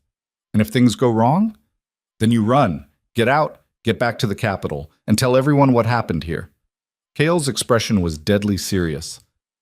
"The bond makes you a target, but it also makes you valuable. If I fall, the kingdom needs you to survive. That's not happening. It might. And you need to be prepared for it." Rhea wanted to argue, but the exhaustion was winning. She leaned back against a tree trunk, pulling her cloak tighter. "Wake me when it's my watch. Already assigned. You're sleeping through." When she started to protest, Kael cut her off. "You were tortured, put through a magical trial that nearly killed you, and survived an assassination attempt. You've earned a full night's rest." He stood and walked back toward the fire, leaving Rhea alone with her thoughts and the sounds of the forest settling around them. She did sleep, eventually, and when she woke, it was to pale dawn light filtering through the canopy and Helena shaking her shoulder. "Time to move," Helena said quietly. "We're 4 hours out." The final leg of the journey passed in tense silence. They emerged from the thornwood onto cultivated land, fields and orchards that marked the edge of House Voss territory. In the distance, perched on a hill overlooking a valley, stood the estate. It was massive. 3 stories of pale stone and dark timber, with towers at each corner and walls that could withstand a siege. Banners bearing the Voss hawks snapped in the wind. Even from a distance, Rhea could see guards patrolling the walls. "She's here," Marcus said, pointing to fresh tracks in the mud. "Arrived maybe 2 hours ago, judging by the depth." "Then we have the advantage." Kael studied the estate through narrowed eyes. "She thinks she has time to fortify, prepare her defenses. She's wrong." They approached from the north, using a small forest for cover until they were within a quarter-mile of the main gate. Then Kael called a halt. "Marcus, take 2 guards and circle around to the servants' entrance. Wait for my signal, 3 short whistles. When you hear it, secure that exit. No one leaves." Marcus saluted and disappeared with his men. Kael looked at Helena and the remaining guards. "The rest of us go through the front. Rhea, you stay with Helena, 20 paces behind me at all times." "Kael, that's not a suggestion." His eyes flashed gold. "I need to know you're protected. Can you do that for me?" The bond thrummed between them, carrying weight he wasn't putting into words. Rhea recognized it for what it was. Not mistrust, but fear. Fear of losing her before he'd even figured out what this connection between them meant. "Fine," she said. "But if you get yourself killed being heroic, I'm going to be pissed." His mouth twitched. "Noted." They walked the last quarter-mile openly, making no attempt at stealth. When the guards on the wall spotted them, Rhea heard shouted orders and the sound of bells ringing in alarm. By the time they reached the gate, 20 armed men stood behind it, weapons drawn. "By order of the Alpha King," Kael's voice rang out, amplified by command and power. "Open this gate." A pause. Then a voice from behind the wall. The Alpha King has no authority on House Voss land without Lady Seraphine's permission. Istrum kietako oam ant. The Alpha King has authority everywhere in this kingdom. Kael's tone could have frozen fire. And your lady is wanted for treason and attempted regicide. Open the gate. Another pause. Longer this time. Rhea could practically hear the frantic discussions happening behind the wall. Then, the gate swung open. Half the guards had lowered their weapons. The other half looked uncertain, glancing at each other as if hoping someone else would make the decision. Kael walked through without hesitation, and the guards parted before him like water. Rhea followed with Helena, acutely aware of the hostile eyes tracking their every move. The courtyard was organized chaos. Servants hurried to get out of sight. More guards poured out of the barracks, forming defensive lines. And standing on the steps of the main building, dressed in traveling clothes and surrounded by a personal guard of 6, was Seraphine. She looked remarkably composed for a woman who'd just failed to assassinate the Alpha King. Her hair was perfect, her posture was regal, and when she smiled, it was almost warm. Your Majesty, what an unexpected pleasure. Lady Voss. Kael stopped 10 paces from the steps, hands relaxed at his sides. You're under arrest for conspiracy to commit regicide, attempted murder, and treason against the crown. Strong accusations. Seraphine descended the steps slowly, her guard moving with her. Do you have evidence, or is this simply the paranoia of a king who sees threats everywhere? Kael pulled the letter from his coat, the one they'd found on the assassin's body, and held it up. Your watermark. Your handwriting. Orders to kill me and Rhea Thorne during the ritual. His voice was cold as winter. That's all the evidence I need. Seraphine's mask finally cracked. For just a moment, rage and fear warred across her face. Then she locked it down, and when she spoke, her voice was venomous. You think that letter proves anything? Watermarks can be forged, handwriting can be copied. She looked past Kael to Rhea, and her smile turned cruel. And even if it were real, do you truly believe you'll leave this estate alive to use it? The guards around the courtyard shifted, weapons rising. Rhea counted quickly, at least 40 of them now, and more arriving every moment. They were surrounded. Kael didn't move. Are you really going to compound treason with open rebellion? I'm protecting my house from a king who's been compromised by dark magic. Seraphine's voice rose, addressing the guards and servants watching from windows. That creature he brought with him, she's corrupted him, used some kind of enchantment to create a false bond, to control him. Everything he's done since she appeared has been at her command. Murmurs rippled through the crowd. Some of the guards looked uncertain now, glancing between Kael and Rhea with suspicion. That's bullshit, Rhea said loudly. I didn't... Quiet. Seraphine's eyes locked on her. You've already done enough damage. Seduced the Alpha King, murdered the true celestial heirs and stolen their identity, used forbidden magic to fool the Heartstone. The Heartstone can't be fooled, Helena interjected. Everyone knows that. Everyone knows what they've been told. Seraphine spread her hands, playing to the crowd with practiced ease. But how much do we really understand about ancient magic? How can we be certain this glowing wolf isn't just an elaborate trick? She was good. Rhea had to give her that.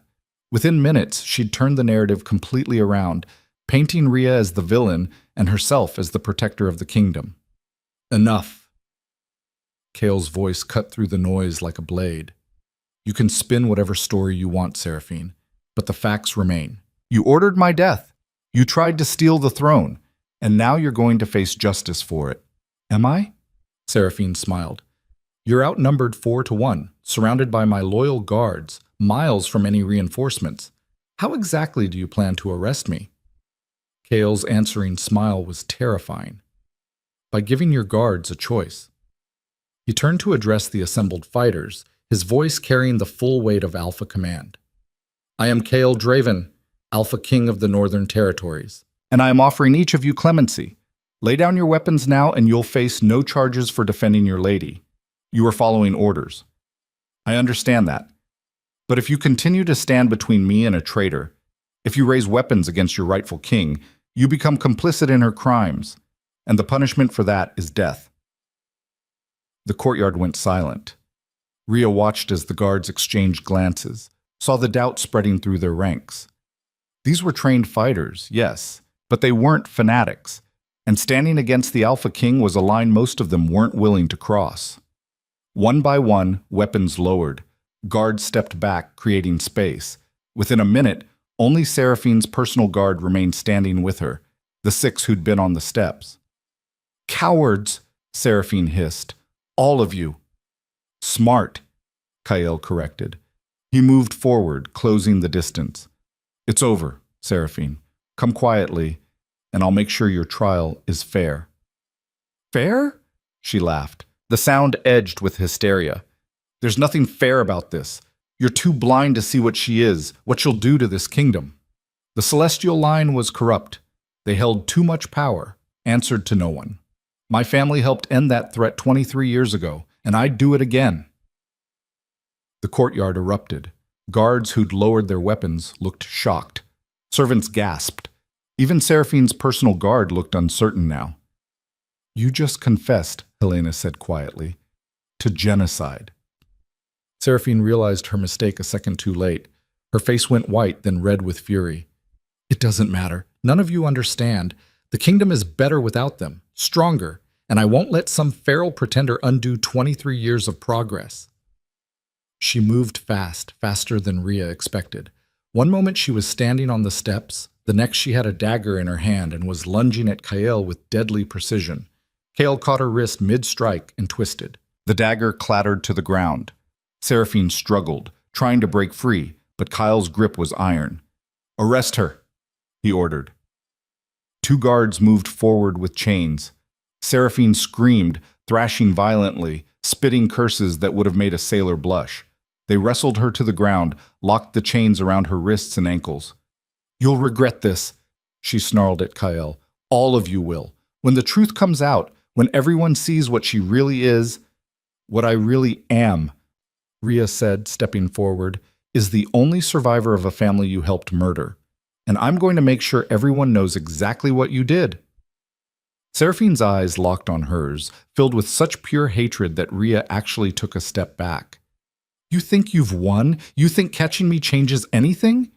She started laughing, a horrible sound that raised goosebumps on Rhea's arms. "I was just one part of this. One piece. The conspiracy goes deeper than you can imagine. People you trust, people you think are allies. And when they come for you, and they will come, you'll wish you'd died with the rest of your cursed bloodline." "Who?" Kael demanded.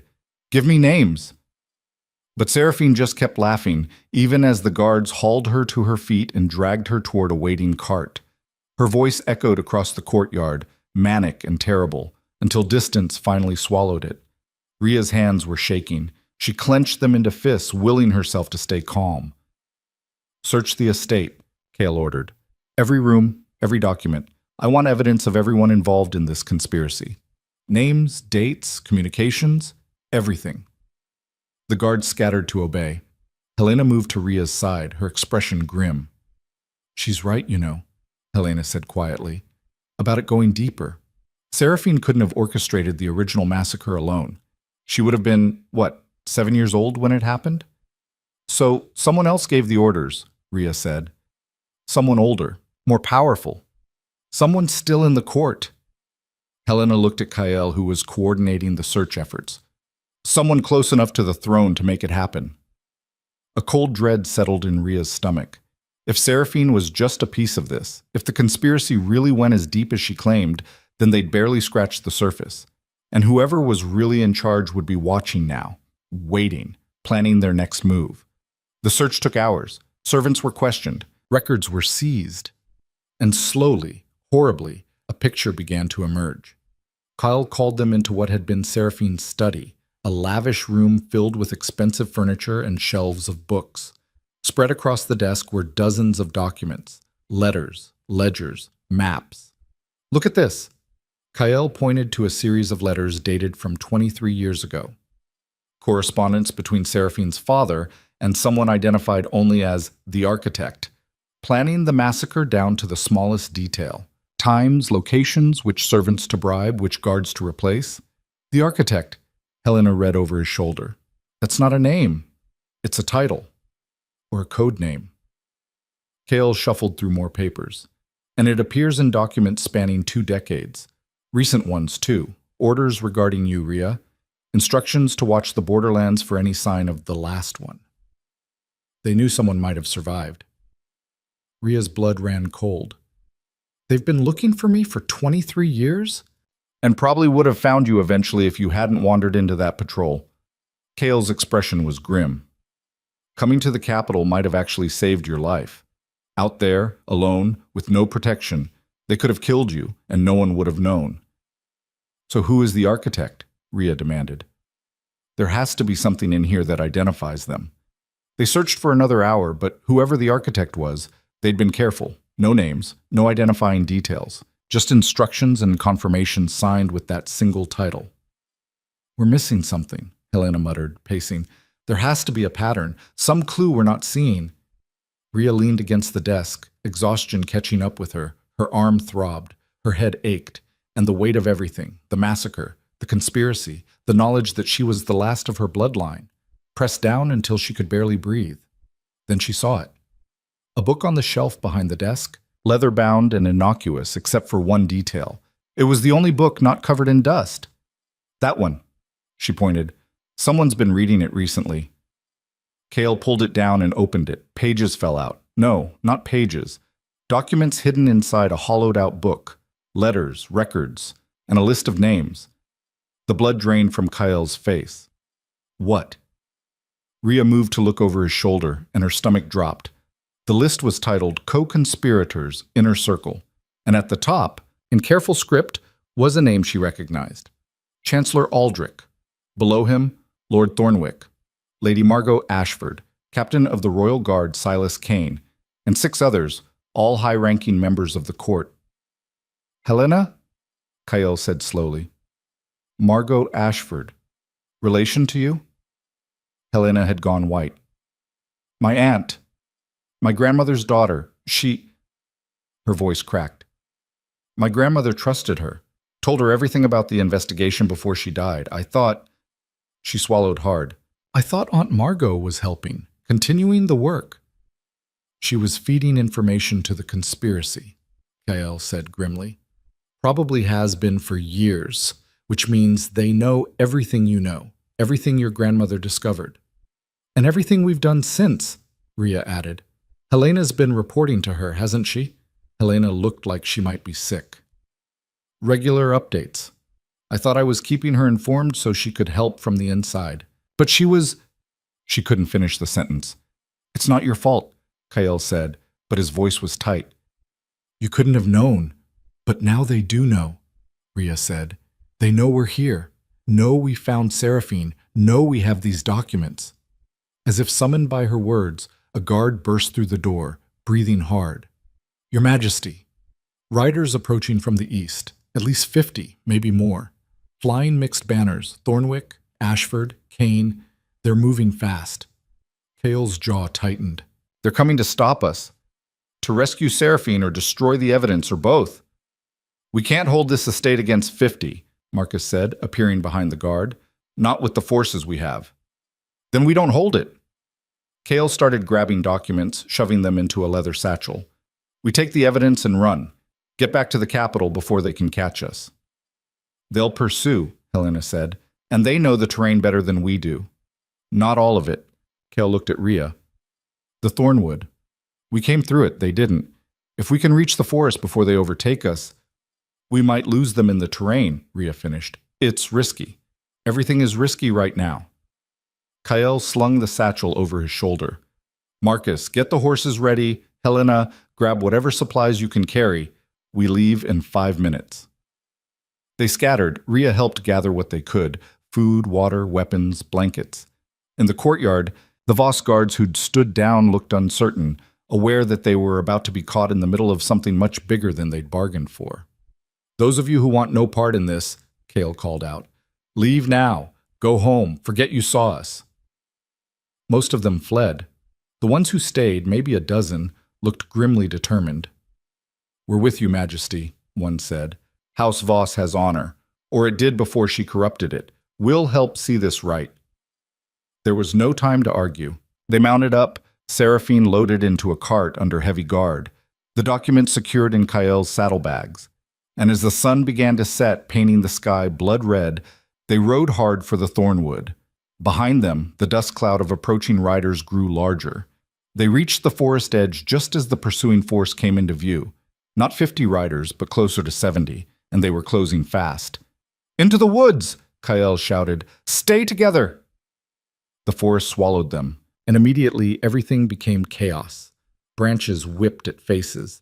The horses struggled over uneven ground. Behind them, they could hear the pursuers crashing through the underbrush, gaining ground. "They're going to catch us," Helena said, fear clear in her voice. "Not if we split up." Kael pulled his horse to a stop. "Marcus, take half the men in the cart with Seraphine. Head northwest. Make as much noise as possible. Draw them off." "That's suicide," Marcus protested.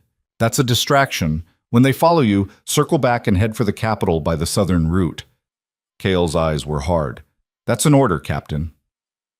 Marcus looked like he wanted to argue, but he saluted and started dividing the group. 6 men went with him in the cart. The rest, Kael, Rhea, Helena, and 6 Voss guards, prepared to break in the opposite direction. "We'll meet you at the capital," Kael said. 3 days. If we're not there, you'll be there," Marcus said firmly. Then he kicked his horse into motion, the cart rattling behind him, and disappeared into the darkening forest. The sounds of pursuit shifted, most of the riders following the noise, but not all of them. "They split their forces too," one of the Voss guards said. "At least 20 still on our trail. Then we keep moving." Kael turned his horse southeast toward the deepest part of the Thornwood. Fast and quiet. We lose them in the dark. They rode through a nightmare. The forest at night was alive with sounds. Screams of dying animals, rustling that could have been wind or something worse. The horses were terrified, eyes rolling white, and it took all of Rhea's skill to keep her mare from bolting. An arrow whistled past her ear, so close she felt the wind of its passage. "Contact!" someone shouted. More arrows. One of the Voss guards took a hit to the shoulder and nearly fell from his horse. Helena grabbed his reins, keeping him upright. "Faster!" Kael urged his mount into a dangerous gallop through terrain that could kill them as easily as their pursuers. Rhea followed, leaning low over her mare's neck, branches tearing at her clothes and skin. Behind them, the sounds of pursuit grew louder. They broke into a small clearing and found themselves surrounded. 20 riders in unmarked armor, crossbows trained on them from every direction. And standing in the center, lit by moonlight filtering through the canopy, was Chancellor Aldrich. He looked nothing like the pompous bureaucrat from the throne room. Here, in armor and armed with a sword, he looked like what he really was, a killer. "Your Majesty," he said with mock courtesy, "how convenient of you to bring the evidence directly to us." Kael's hand moved to his sword, but a dozen crossbows tracked the movement.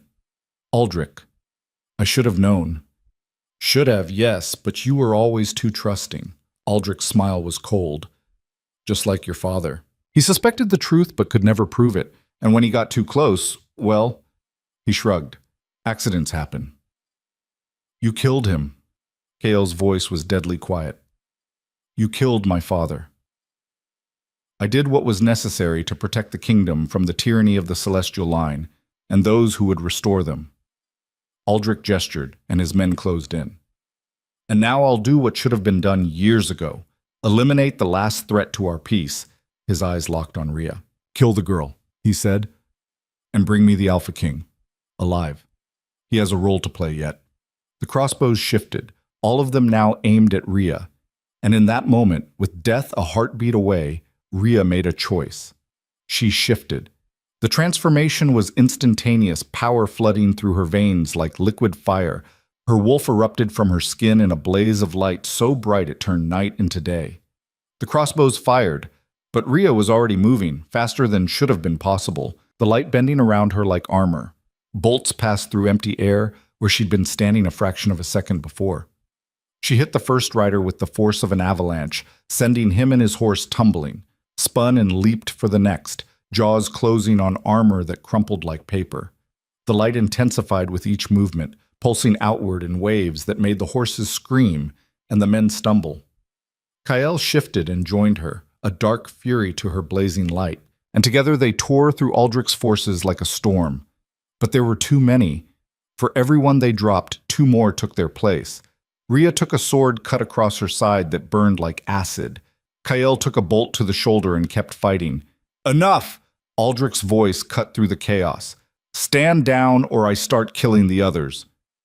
Rhea turned to see 3 crossbows trained on Helena and the Voss guards, who'd been pulled from their horses and forced to their knees.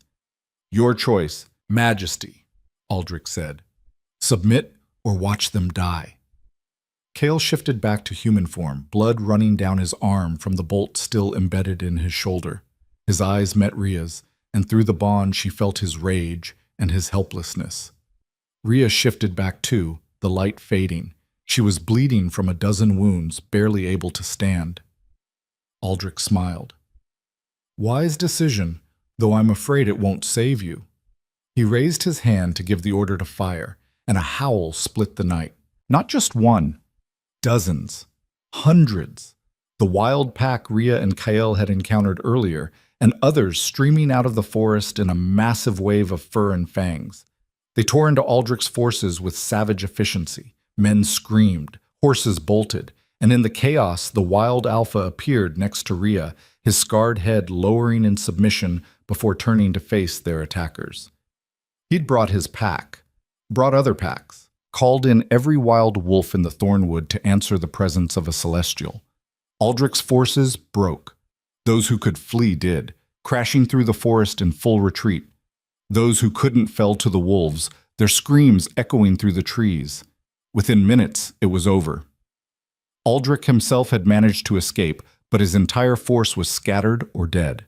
The wild wolves circled Rhea, keeping a respectful distance, eyes reflecting the faint glow that still emanated from her skin. Kael moved to her side, pulling her against him as she swayed.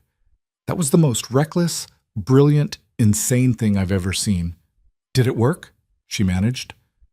"You just summoned an army of wild wolves to save us." "Yeah, it worked." Helena approached carefully, watching the wild alpha with wary respect. "We need to move. Aldrich will regroup, come back with more men." "He'll go to the capital," Kael said grimly. "Try to seize the throne before we can expose him. We have to get there first." "How?" One of the Voss guards gestured at their injured horses, their exhausted state.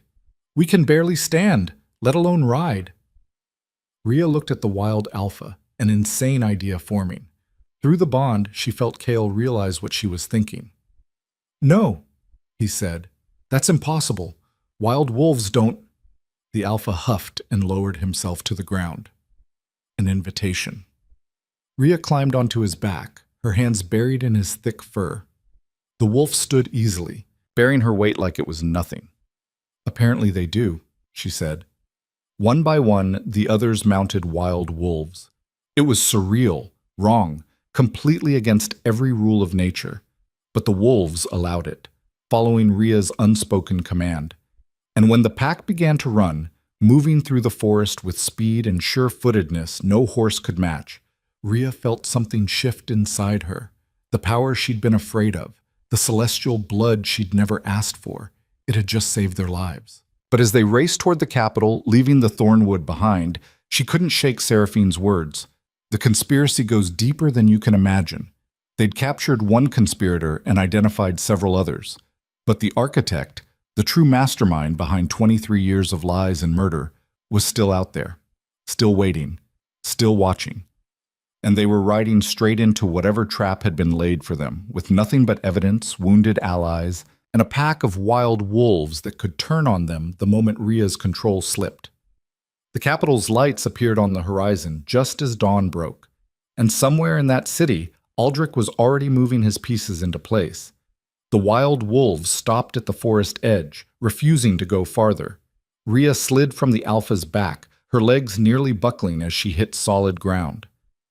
The massive wolf regarded her for a long moment, golden eyes unreadable, then turned and led his pack back into the trees. "That was unsettling," Helena said, dismounting with considerably more grace.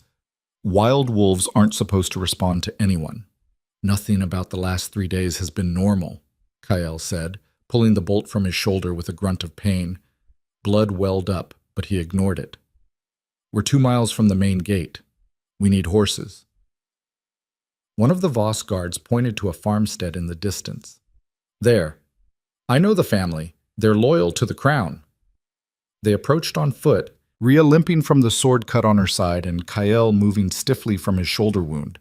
The farmer took one look at the Alpha King covered in blood and nearly fainted, but he provided horses without question and didn't ask why they looked like they'd fought a war. The ride to the Capitol gates took 20 minutes that felt like hours. Every shadow could hide an assassin. Every person they passed could be working for Aldrich. Rhea's hand never left the knife at her belt. The guards at the gate snapped to attention when they recognized Kyle, but their eyes widened at his condition. Your Majesty, where's Chancellor Aldrich? Kale demanded. The palace, sire. He arrived 3 hours ago with Lord Thornwick and Lady Ashford, called an emergency council session. Kale's jaw tightened. On whose authority? He said you'd been killed in the Thornwood by rebel forces. The guard looked uncomfortable. Said he had witnesses. We weren't sure whether to believe. Do I look dead? Kale's voice could have cut glass. Get me fresh horses, now, and send word to Captain Marcus that I'm alive and in the city. They thundered through the streets, people scattering out of their way. By the time they reached the palace courtyard, word had spread. Servants pressed against windows, guards lined the walls, and standing on the palace steps looking like he'd seen a ghost was Lord Thornwick. He turned and fled inside. Helena, stay with the horses, Kyle ordered. Voss guards, secure the courtyard. No one leaves. Rhea. He looked at her. I need you with me. Wasn't planning on going anywhere else. They dismounted and strode into the palace. The main hall was packed. Council members, nobles, high-ranking officials, all gathered for what was apparently supposed to be Kyle's memorial. The conversations died the moment he appeared. Aldrich stood at the front of the hall, mid-speech, his face going from shocked to pale to desperate in the span of 3 seconds. Your Majesty, he managed. We thought you were dead. The report said the reports were premature. Kyle's voice rang through the hall. And convenient. You declare me dead, call an emergency session, and what? Were you about to nominate yourself as regent? Of course not. I was merely trying to ensure continuity of... Shut up.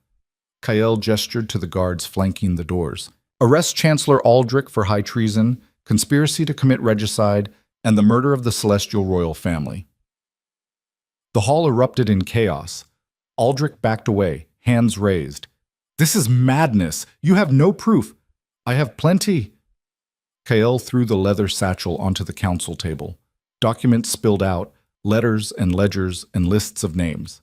23 years of conspiracy, all documented, including your personal correspondence with someone called the architect. The color drained from multiple faces in the crowd. Thornwick was edging toward a side door. Lady Margot Ashford had gone very still, her expression carefully blank.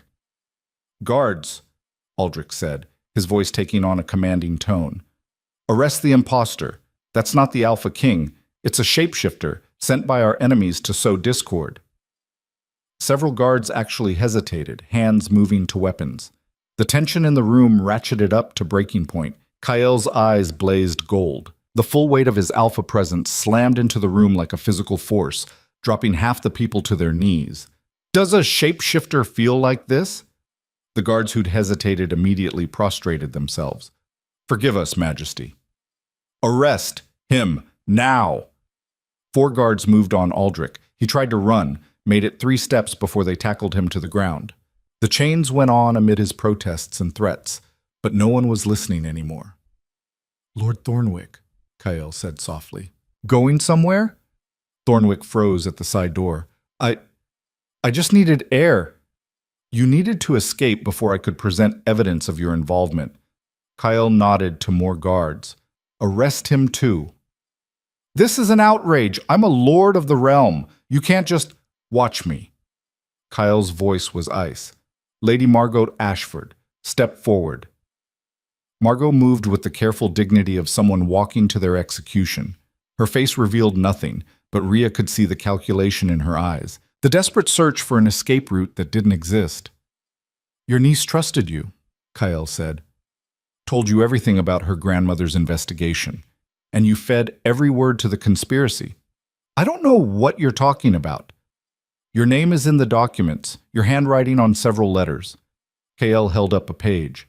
This one from 6 months ago, informing the others that Helena was getting close to the truth about the poison used in the massacre. This one from 2 months ago, suggesting the borderlands be watched for signs of celestial survivors.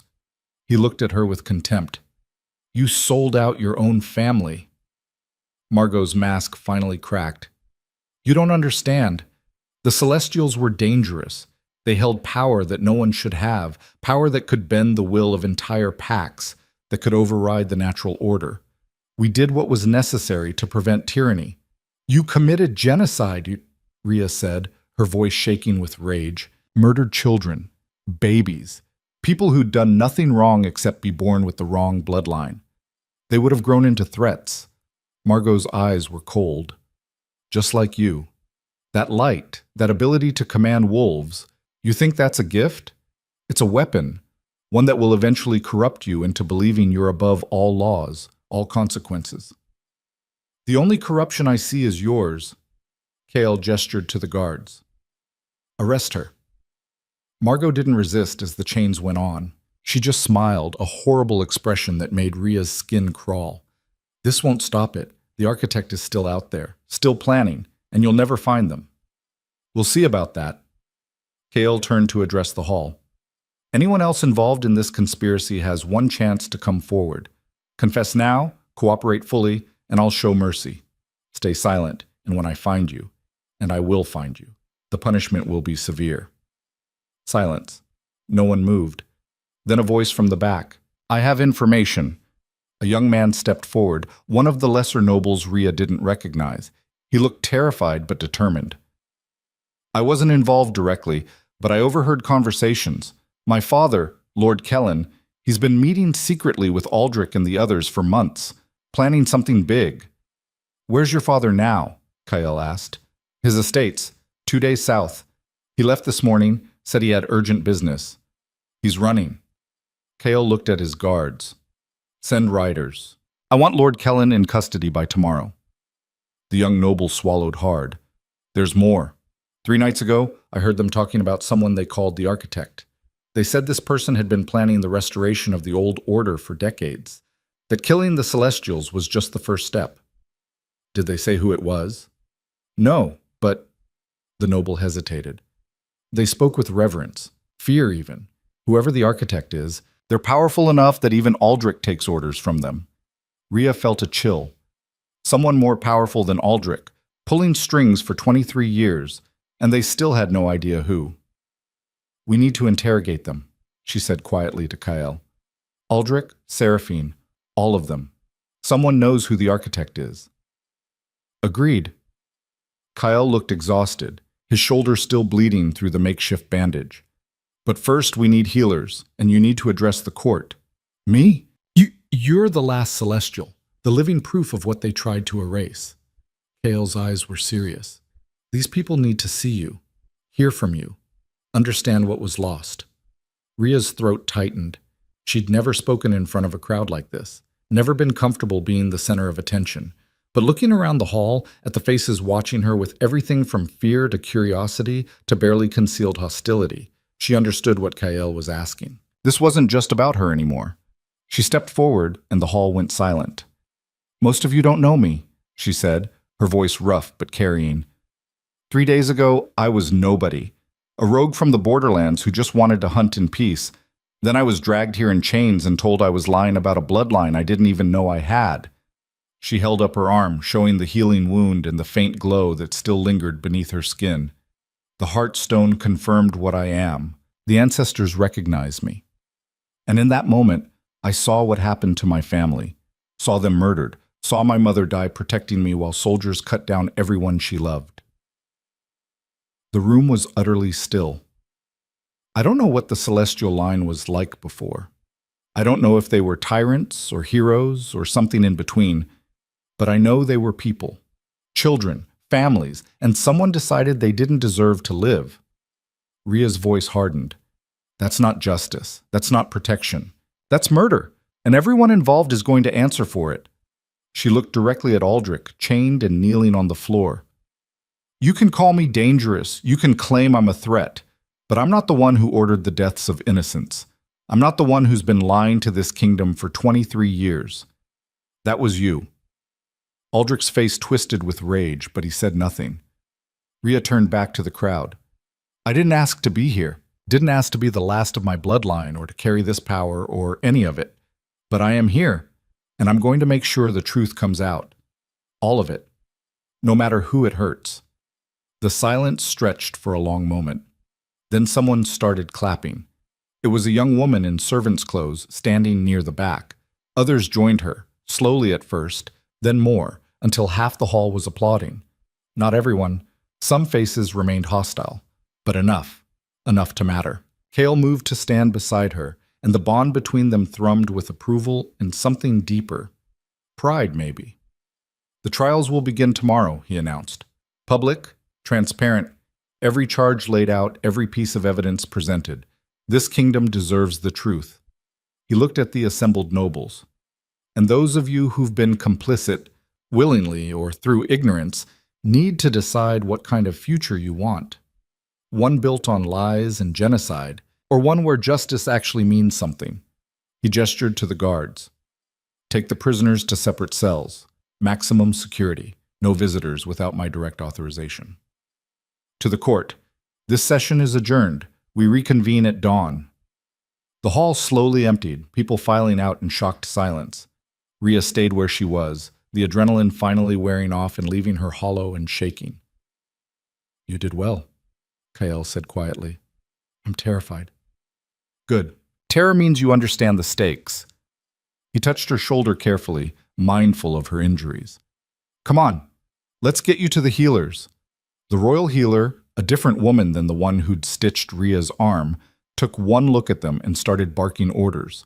Within minutes, Ria was sitting on an examination table while the healer cleaned the sword wound on her side. Deep, the woman muttered. You're lucky it missed the organs. Another inch to the left and we'd be having a very different conversation. The cleaning hurt worse than the original injury. Ria gritted her teeth and focused on the ceiling while the healer worked. Kael was at the next table, letting another healer extract the crossbow bolt and stitch his shoulder. He didn't make a sound, just watched Ria with an intensity that made her uncomfortable. What? She said finally. You summoned wild wolves. They followed me. That's different. No, you commanded them, made them obey. Kael's voice was quiet. Do you understand what that means? That I'm more dangerous than I thought? That you're more powerful than anyone alive? The texts described celestial abilities, but they didn't. He paused. The strongest celestials in history could influence pack dynamics, command loyalty from their own wolves. But controlling wild packs, animals that have no connection to human society? That's unprecedented. Ria's chest tightened. So Margot was right. I am a weapon. You're a person who happens to have significant power. What you do with it determines whether it's a weapon or a tool. Kael winced as the healer tied off a stitch. And so far, you've used it to save lives, to protect people. That's not the behavior of a tyrant. Yet, Ria said bitterly, how long before this power corrupts me into thinking I'm above the law? How long before my alpha authority does the same to me? Kael met her eyes. We're both walking that line, Ria. The difference is choice. Every day we choose what kind of people we want to be. Power doesn't take that choice away. It just makes the consequences bigger. The healer finished bandaging Ria's side. Rest. No shifting for at least 3 days or you'll tear the stitches. And eat something. You're running on empty. As if summoned by the words, Helena appeared with a tray of food. Thought you might need this. Ria accepted it gratefully, tearing into bread and cheese with the desperation of someone who hadn't eaten properly in days. Helena sat across from her, her expression troubled. I confronted my aunt, she said quietly. Before they took her to the cells, asked her why. What did she say? That she was protecting me. That if the Celestials returned to power, they'd see the Ashford family as a threat for investigating the massacre. She thought she was keeping me safe by working with the people who killed them. Helena's laugh was bitter. 23 years of betraying everything my grandmother stood for, and she genuinely believes she did the right thing. People are good at justifying terrible things, Kael said, especially when the alternative is admitting they're monsters. Will the trials really work? Helena asked. Or will this just become another cover-up? They'll work because I'm making them public. Every noble, every citizen who wants to attend can witness the proceedings. No closed doors, no secret deliberations. Kael's expression was hard. The court won't like it. They'll fight me. But this kingdom needs to see what was done in their name. And if people riot, if supporters of the conspiracy try to free the prisoners, then we deal with it. Kael stood, testing his shoulder gingerly. I'm done protecting comfortable lies to avoid difficult truths. This kingdom either faces what it did, or it rots from the inside. A guard appeared at the door. Majesty, Captain Marcus has arrived with the prisoner. Seraphine? Kael asked. Yes, sire. She's being secured in the cells now, and Captain Marcus reports that several conspirators were captured trying to flee the city. Good. Have Marcus report to me within the hour. I want a full accounting. Kael looked at Rhea and Helena. Get some rest. Tomorrow is going to be brutal. But rest was impossible. Rhea tried, laid down on the soft bed in the quarters they'd given her, closed her eyes, willed herself to sleep. But every time she started to drift off, she saw the massacre again. Heard screams, smelled blood. Around midnight, she gave up and went looking for distraction. The palace at night was a different place, quiet, shadowed, with guards stationed at regular intervals. They nodded respectfully as she passed, no longer looking at her like a threat. Word had spread fast. She found herself drawn to the library, a massive room filled with books she couldn't read and documents she couldn't parse. But there was a fire burning in the hearth, and the warmth was comforting. She wasn't alone. Kael sat in a chair by the fire, surrounded by stacks of papers, his reading interrupted by her arrival. Can't sleep either? She asked. Too much to do. He gestured to the papers. Reading through every document we seized, looking for patterns, trying to figure out who the architect could be. Rhea settled into the chair across from him. Any luck? Nothing concrete, but there's a pattern in the correspondence. The architect gives orders, but they also provide resources. Money, weapons, information. Whoever they are, they have significant wealth and access to sensitive intelligence. That describes half the nobility. Exactly the problem. Kael rubbed his eyes tiredly. But there's something else. The way the others write to them. There's deference, but also familiarity. Like they're not just obeying a superior, they're following someone they respect, maybe even care about. A mentor figure, Rhea said slowly. Someone who's been guiding them for years. Someone who was probably involved in the original massacre, which means they're at least in their 40s now, probably older. Kael pulled out a list. I've narrowed it down to 17 possibilities. High-ranking nobles who were adults 23 years ago, who have the resources to fund a decades-long conspiracy, and who've been present in the court for most of that time. Rhea scanned the names. Some she recognized from the throne room. Others were unfamiliar. How do we narrow it further? By breaking the conspirators we have. Someone knows who the architect is. They just need the right motivation to talk. Kael's smile was cold. And I'm very good at providing motivation. What about the bond? Rhea asked suddenly. Between us, does that complicate things? Kael was silent for a moment. Yes. And no.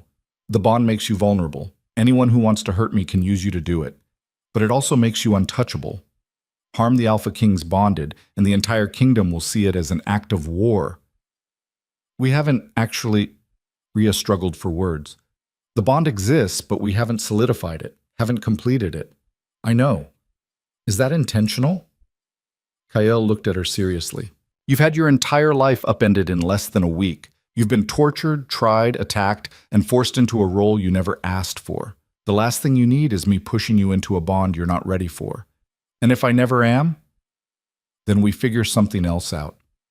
His voice was gentle. I won't trap you, Rhea. Whatever happens between us, it'll be your choice. The tension in her chest eased slightly. Thank you. They sat in comfortable silence for a while, the fire crackling and the weight of the day finally starting to lift. Tell me about your family, Rhea said. The ones you remember. Kael's expression softened. My father was beta to the old king, strong, principled, completely incapable of lying. It made him a terrible politician, but a great father. My mother died when I was young, childbirth complications. I don't remember her well, just impressions. Warmth, the smell of lavender. Siblings? A sister, younger. She died in the same accident that killed my father. His jaw tightened. I was 17, newly promoted to alpha of my birth pack. I came home to find them both dead, the scene staged to look like a territorial dispute gone wrong. But my father was too good a fighter to be taken by common rogues. And my sister, he swallowed. She was 12. She wouldn't have even been a target. Aldrich killed them. Or had them killed. I could never prove it, but I knew. That's when I started investigating the Celestial Massacre. My father had been obsessed with it before he died, convinced it was connected to something bigger. I thought if I could solve that mystery, I'd find his killers. And you did, Rhea said quietly. Took me 13 years. But yes. Kael looked into the fire. Sometimes I wonder if it was worth it.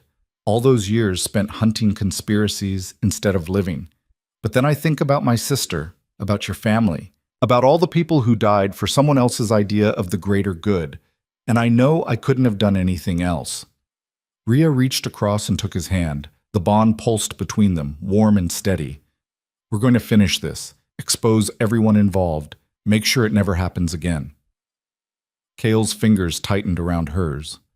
I believe you. They stayed like that until dawn started to lighten the windows, two people bound by tragedy and purpose, finding comfort in each other's presence. When the sun finally rose, they were ready. The trials began in the Great Hall, every seat filled and people pressed against the walls. Kael had ordered the doors left open so those outside could hear. This was justice in full view of the kingdom. Aldrich was brought up first, still in chains, looking smaller somehow, without his chancellor's robes. He stood before the assembled court with his head high, defiant to the end. Kael read the charges. Conspiracy to commit regicide, multiple counts of murder, treason spanning 23 years. The evidence was laid out piece by piece. Letters, ledgers, testimony from the young noble who'd come forward. How do you plead? Kael asked. Not guilty. Aldrich's voice rang clear. Everything I did was for the good of the kingdom, to protect it from the tyranny of the celestial line. History will vindicate me. History will remember you as a murderer, Rhea said from her seat beside Kael. Nothing more. The trial continued for hours. Witness after witness came forward, servants who'd seen things, guards who'd been ordered to look the other way, nobles who'd suspected but stayed silent out of fear. The picture that emerged was damning. Finally, Kael called for a verdict. The council members who weren't under arrest or suspicion voted. It was unanimous. Guilty on all counts. The sentence is death, Kael pronounced, to be carried out at sunset tomorrow. Do you have any final words? Aldrich's composure finally cracked. You're making a mistake. The architect will... Who is the architect? Kael demanded. Give me a name and I'll commute your sentence to life imprisonment. For a moment, Rhea thought he might actually do it. She saw the calculation in Aldrich's eyes, the desperate weighing of options. Then he smiled. I'd rather die than betray them. And you'll never find them on your own. They're too careful, too patient. You're hunting a shadow. We'll see about that. Kael gestured to the guards. Take him back to his cell. As Aldrich was led away, he looked back at Rhea one last time. They'll come for you eventually, and when they do, all your power won't save you. The trials continued. Thornwick next, then Lady Margot, then the others. One by one, they were found guilty. One by one, they were sentenced. But none of them would name the architect. By the time the sun set, 6 conspirators had been condemned and a dozen more were awaiting trial. It should have felt like victory, but Rhea couldn't shake the feeling that they were missing something crucial. That night, she stood on a balcony overlooking the Capitol, watching lights flicker in thousands of windows. Somewhere down there, the architect was watching too, planning their next move. Kyle joined her, his presence solid and reassuring. "You're thinking about them." "Can't help it. We cut off the arms, but the head is still out there. We'll find them. We have time now. With the main conspirators in custody or dead, the architect has lost most of their power structure. They'll have to make a move eventually, and when they do, we'll be ready," Rhea finished. She leaned against him, feeling the bond settle into something comfortable. They stood like that for a long time, 2 people who'd found each other in the worst possible circumstances and somehow made it work. "Thank you," she said quietly. "For what?" "For believing me. For fighting for me. For—" She gestured helplessly. "All of it." Cale turned her to face him, his hands gentle on her shoulders. "You don't need to thank me for doing what's right. And for what it's worth, I think you're the strongest person I've ever met. Everything you've survived, everything you've fought through, you didn't just endure it, you conquered it. We're not done yet. No. But we're winning, and that's more than we had a week ago." He kissed her forehead, careful and chaste, and Rhea felt something in her chest unlock. The fear she'd been carrying, the certainty that this would all fall apart. It didn't disappear, but it lessened. They had work ahead, trials to finish, a mastermind to hunt, a kingdom to rebuild. But standing there in the firelight with Kael's arms around her and the bond singing between them, Rhea allowed herself to believe they might actually succeed. The girl who'd been dragged to the Iron Court in chains was gone. In her place stood someone new, someone stronger, someone who would make damn sure that justice, real justice, finally came to the kingdom that had tried so hard to erase her. The executions were carried out at sunset the next day in the central square, witnessed by thousands. Rhea stood on the platform beside Kael, forcing herself to watch as Aldrich and the others faced the consequences of their crimes. She owed her family that much, to see justice done, even when it turned her stomach. Aldrich went to the block still defiant, his last words a curse against the celestial line that echoed across the silent crowd. Then the blade fell, and it was over. Rhea felt nothing, no satisfaction, no closure, just a hollow exhaustion that settled in her bones. "It's done," Kael said quietly as they walked back to the palace. "The main conspirators are gone. The others await trial, but the immediate threat is over. Except for the architect. Except for them." His jaw tightened. "But we'll find them. I've had investigators combing through every document we seized. Someone will make a mistake, leave a trail we can follow." 3 days passed. 3 days of trials and testimonies, of breaking down the conspiracy piece by piece. More names emerged. More arrests were made. The scope of it was staggering. What had started as a plot to eliminate the Celestials had grown into a network of corruption spanning 2 decades. On the 4th morning, Rhea woke to find Helena standing in her chambers, her face pale and drawn. "What's wrong?" Rhea sat up, immediately alert. "The investigators found something in Margot's private study." Helena's voice was shaking. Hidden compartment behind a bookshelf, more letters, and a journal. Cale was already in his study when they arrived, the journal spread open on his desk. He looked up as they entered, his expression grim. "It's all here," he said. "The entire conspiracy. Names, dates, motivations. Your aunt kept detailed records of everything." "Why would she do that?" Helena asked. "Insurance, probably, or arrogance. Doesn't matter now." Kael turned the journal so they could see. "The architect's identity is in here, along with proof of everything they've done." Rhea's heart hammered as she leaned over the desk. The handwriting was precise, almost clinical, documenting meetings and decisions with the detachment of someone recording history rather than participating in genocide. And there, on a page dated 23 years ago, was the name they'd been searching for. Rhea's blood turned to ice. "No," she breathed. "That's not possible." Cale's expression was carved from stone. I wish it wasn't, but the evidence is irrefutable. The name written in Margot's careful script was one Rhea had heard dozens of times over the past week.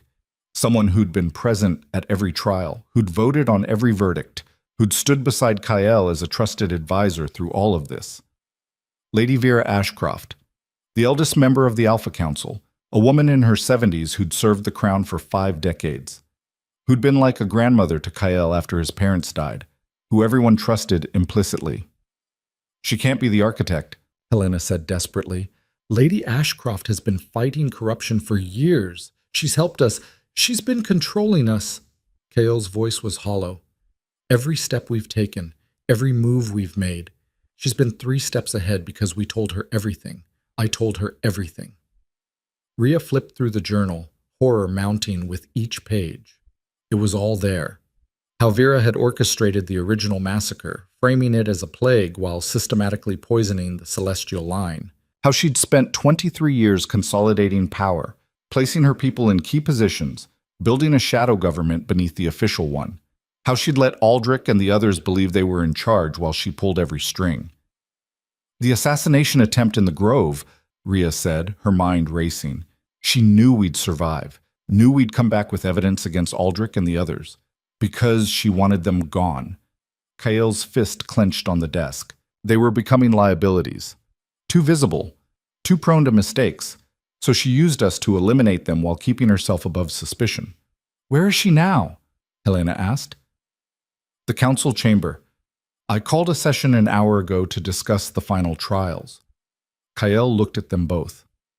She's waiting for us, probably wondering what's taking so long. We need to arrest her immediately, Rhea said. Not yet. Kyle's eyes were cold and calculating. If we move too fast, she'll have time to activate whatever contingency plans she's made. We need to do this smart. Get her to confess in front of witnesses she can't intimidate or kill. How? By making her think she's won. 20 minutes later, they entered the council chamber. The remaining council members were already assembled, 8 of them now, after the arrests and executions. Lady Vera sat at the head of the table, silver hair perfectly coiffed, hands folded serenely. She looked like someone's kind grandmother, not a mastermind responsible for the deaths of dozens. Your Majesty, she said warmly, I was beginning to worry. Is everything all right? More than all right. Kyle settled into his chair, every inch the confident king. The investigators made a breakthrough. We've identified the architect. Vera's expression didn't change. Wonderful news. Who? Lord Garrett of House Blackthorn. He fled the capital 3 days ago, but we have riders in pursuit. It was a lie. Lord Garrett was a minor noble who died 5 years ago. But Vera couldn't know that Kyle knew she was the architect. Excellent work, Vera said. Once you have him in custody, we can finally put this ugly business behind us. I wanted your counsel on something. Kyle leaned forward. With so many council seats empty, I need to appoint replacements. People I can trust absolutely. I was hoping you could provide recommendations. This was the trap. If Vera believed she'd gotten away with it, she'd try to place her own people in the empty seats, would overplay her hand. Of course. Vera pulled out a list from her robes. I took the liberty of preparing suggestions. All of them are proven loyalists with impeccable records. Kale scanned the list. Every name was someone connected to the conspiracy. People whose records were only impeccable because Vera had spent years covering their crimes. This is perfect, he said. With a council like this, we could really reshape the kingdom, implement reforms, change laws that have held us back. Exactly what I was thinking. Vera's smile widened. The old ways have served their purpose, but it's time for new leadership, younger blood with fresh ideas. She was barely hiding it now, talking about reshaping the kingdom, changing laws. She thought she'd won, thought she'd eliminated her rivals and positioned herself to control everything through Kyle. There's just one thing I'm curious about, Kyle said casually. The Celestial Massacre. With everything we've uncovered, I keep wondering, was eliminating them really necessary, or was there another way? There was no other way. Vera's voice was firm. The Celestials were a cancer. Their power was too great, too uncontrolled. They could have destroyed everything our ancestors built. Difficult choices had to be made for the greater good. But children? Rhea said quietly. Babies? How are they a threat? They would have grown into one. Vera looked at her with something almost like pity. You're young. You don't understand how power corrupts. Give someone abilities like yours, and eventually they'll use them to dominate others. It's inevitable. Is that what you did? Kael asked. Used your power to dominate others? Vera's expression flickered, just for a moment. I don't have special abilities. I'm just a loyal servant of the crown. A loyal servant who orchestrated genocide, built a shadow government, and has been manipulating kingdom politics for 23 years. Kael's voice was ice. We know, Vera. We have your correspondence, Margot's journal with every detail of the conspiracy, and your role as the architect. The room went deadly silent. Vera's mask didn't crack. She just smiled, calm and serene. Do you really think I'd be so careless as to leave evidence lying around? Margot was arrogant. She thought documenting everything gave her leverage over you. Helena stepped forward, the journal in her hands. She was wrong, but she did give us everything we needed to expose you. A journal written by a known conspirator isn't evidence. It's the desperate lies of someone trying to bargain for their life. Vera looked around the table at the other council members. Surely you don't believe this nonsense. I've served this kingdom faithfully for 50 years. I was there when Kael's father died, helped raise him, guided him to the throne. Would I have done that if I was some kind of villain? You did it because you needed a puppet king, Kael said. Someone young and grieving who'd trust you implicitly. Someone you could control. And yet you're the one in control now. Making wild accusations against your most loyal advisor based on forged documents. Vera's voice took on an edge. This is exactly the kind of paranoia I warned about. The girl has corrupted your judgment, made you see enemies everywhere. Don't blame Rhea for your crimes. I'm not blaming anyone. I'm stating facts. Vera stood, her posture regal despite her age. You're making a terrible mistake, Kael. One you'll regret. I've served this crown with honor and distinction, and I won't stand here and be accused of treason by a feral outsider and her lapdog king. The insult hung in the air. Several council members gasped. Kael stood slowly, his eyes blazing gold. You will address your Alpha King with respect. You stopped being my Alpha King the moment you let that creature bind you. Vera's composure finally shattered, revealing the contempt beneath. I spent 50 years building a stable kingdom, eliminating threats, ensuring peace, and you're destroying it all for some glowing mongrel who should have died with the rest of her cursed bloodline. There it was, the confession. So you admit it, Rhea said. You ordered the massacre. Of course I did. Vera's smile was terrible. And I'd do it again. The Celestials were a threat to everything, to order, to structure, to the carefully balanced power that keeps this kingdom from tearing itself apart. They had to be removed. Even the children, especially the children, can't leave loose ends. Vera looked at Rhea with cold calculation.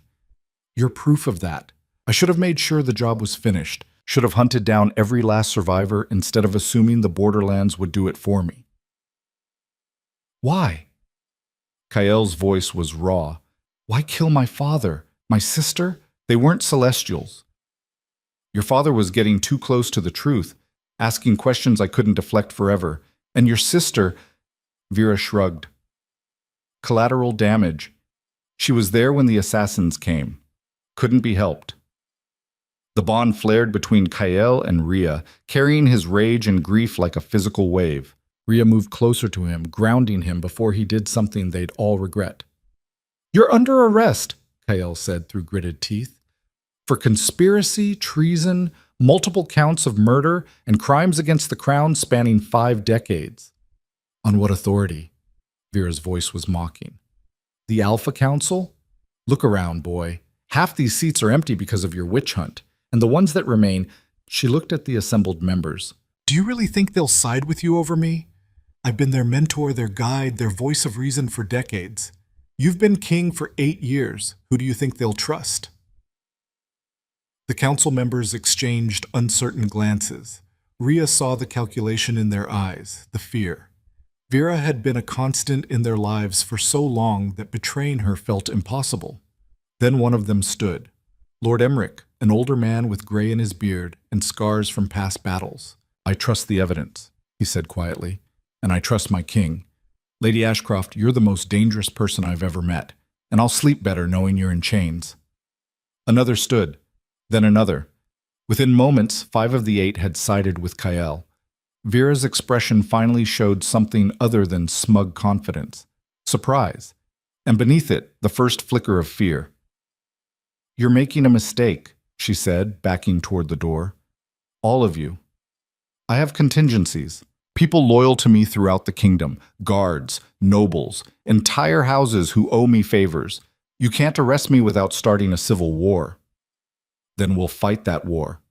Kael gestured to the guards at the door. "Take her into custody, maximum security, no visitors, no communication with anyone outside her cell." The guards moved forward. Vera pulled a knife from her robes with surprising speed and held it to her own throat. "One step closer and I end it here," she said, "and you lose your only chance of finding all my people. The conspiracy doesn't end with me. There are dozens of others who will continue the work if I die." "Then give me their names," Kael said. "Cooperate, and I'll commute your sentence to life imprisonment." Vera laughed, the sound edged with madness. "You think I'd betray them? After 50 years of building this? I'd rather die than see it all undone." "Then die," Rhea said coldly, "because either way, we're tearing down everything you built." For a moment she thought Vera might actually do it. The knife pressed harder against her throat, drawing a thin line of blood. Then Helena stepped forward, her voice gentle. "Aunt Vera, please, don't make me watch another family member die for this conspiracy." Vera's eyes locked on Helena. Something flickered in her expression. Regret, maybe, or the ghost of affection. "You were always too soft, child. Too much like your grandmother. That's why I could never bring you into the inner circle." "I'm glad you didn't." Helena's voice was steady despite the tears on her face. "Because it means I get to help stop you." The knife lowered fractionally. The guard seized the moment, rushing forward and disarming her before she could react. The chains went on, and Vera Ashcroft, the architect, the woman who'd pulled strings for half a century, was finally caught. As they led her away, she looked back at Kael one last time. "You'll regret this. The kingdom needs people like me. People willing to make the hard choices, to do what's necessary regardless of cost. Without me, it'll all fall apart." "Then we'll build something better from the ruins," Kael said. "Something that doesn't require genocide to function." The door closed behind her, and the room collectively exhaled. "It's really over," Helena said, sounding stunned. "Not quite." Kael pulled out the list of names from Vera's recommendations. "We still need to root out her remaining supporters, and rebuild the council, and repair the damage 50 years of shadow government has done to our institutions." He looked exhausted. "This is going to take years." "But we have years now," Rhea said. "Without Vera pulling strings, we can actually fix things." The interrogation started immediately. Vera, faced with irrefutable evidence and no allies left to protect her, finally broke. Over 3 days of questioning, she gave up every name, every safe house, every contingency plan she'd put in place. The scope of her conspiracy was staggering. It touched nearly every major house in the kingdom, corrupted dozens of officials, and had tendrils reaching into neighboring territories. But now it was exposed. And slowly, methodically, they began cutting it out. More arrests followed. More trials. Some of the accused cooperated, providing additional evidence in exchange for reduced sentences. Others went to their deaths defiant, believing they'd been serving a righteous cause. Rhea attended every trial, every execution, bore witness to the dismantling of the conspiracy that had stolen her family. It was exhausting, emotionally draining, but necessary. And through it all, the bond between her and Kael grew stronger. They worked together to reshape the council, to draft new laws preventing this kind of concentrated power from ever forming again. They made mistakes, plenty of them, but they learned and adapted. The kingdom watched their partnership with mixed reactions. Some celebrated it, seeing in Rhea a symbol of justice and renewal. Others feared her, whispered that she was manipulating the Alpha King just as Vera had. But slowly, as months passed and Rhea proved herself through action rather than words, the fear diminished. 6 months after Vera's arrest, Kyle called Rhea to the Heartstone. They stood in the ancestor grove at sunset, the massive crystal glowing softly in the fading light. It had become a place of pilgrimage for wolves wanting to understand the celestial line, to pay respects to those who'd been murdered. "I wanted to show you something," Kyle said, leading her to the base of the stone where new carvings had been added. Names, dozens of them. Every member of the celestial line who died in the massacre. We found records, survivors who remembered, pieced together a complete list. Your family, Rhea, all of them. Rhea's throat tightened as she read the names. Some were familiar from the visions the Heartstone had shown her. Others were strangers, but they were all connected to her by blood and tragedy. At the bottom of the list, in letters that seemed to glow faintly, was one name that stood alone. Rhea Thorne. Survived. "You're not just the last celestial," Kyle said quietly. "You're the bridge between what was lost and what can be built. The proof that even the worst atrocities can't erase a people completely." "I don't want to be a symbol," Rhea said. "I just want to be me." "Then be you, but understand that being you includes this." He gestured at the memorial, at the names of her family. "You carry their legacy whether you want to or not. The question is what you do with it." Rhea stood there for a long moment, reading and rereading the names. Her family. People she'd never known, but who'd shaped her existence by their absence. Then she stepped forward and placed her hand on the Heartstone. Light blazed from the crystal, brighter than it had been during the trial. It poured through her, around her, spreading outward in waves that washed over the entire grove. The runes on the ground ignited. The statue behind the old throne turned fully toward her, its stone eyes blazing with recognition. And for just a moment, Rhea felt them. Her family. Not as memories or visions, but as presences, warm, proud, welcoming, telling her she'd done well, that they were proud of her, that she'd honored them by surviving, by fighting, by refusing to let their deaths be meaningless. Then the light faded and she was alone again. But the emptiness she'd carried for 23 years, the hole where family should have been, felt smaller somehow, filled not by the dead, but by the living. By Kyle and Helena and the allies who'd stood with her. By the people who'd chosen to support her not because of her bloodline, but because of who she'd proven herself to be. "I'm going back to the borderlands," she said suddenly. Kyle looked surprised. "Why?" "Because there are people there who need help. Rogues, outcasts, wolves who don't fit into pack society. I grew up with them. I understand them. And if we're really rebuilding this kingdom into something better, we need to include everyone, not just the nobility and the pack-born." "You want to establish a sanctuary?" Kyle said slowly. "More than that. A new kind of pack. One that accepts wolves regardless of their history or bloodline. Where power comes from merit and character, not birth." Rhea looked at him. "The celestial line is gone, but something new can rise in its place. Something that honors what they stood for without repeating their mistakes. You'd leave the capital. I'd split my time. Here when you need me for council business or when threats emerge. There when I can do the most good." She took his hand. "We're bonded, Kyle. That doesn't mean we have to be together every moment. It means we trust each other to do what needs doing, wherever that takes us." He was quiet for a long moment. Then he smiled, a real smile, warm and genuine. "You're right, and you'll have my full support. Resources, protection, whatever you need to make it work. Just one thing." Rhea pulled him closer. "The bond. We've been dancing around it for months, letting it exist without fully accepting it. I think it's time we stop pretending we don't want this." "You're sure?" His voice was soft. "No pressure, no obligation. This is your choice." "I'm sure."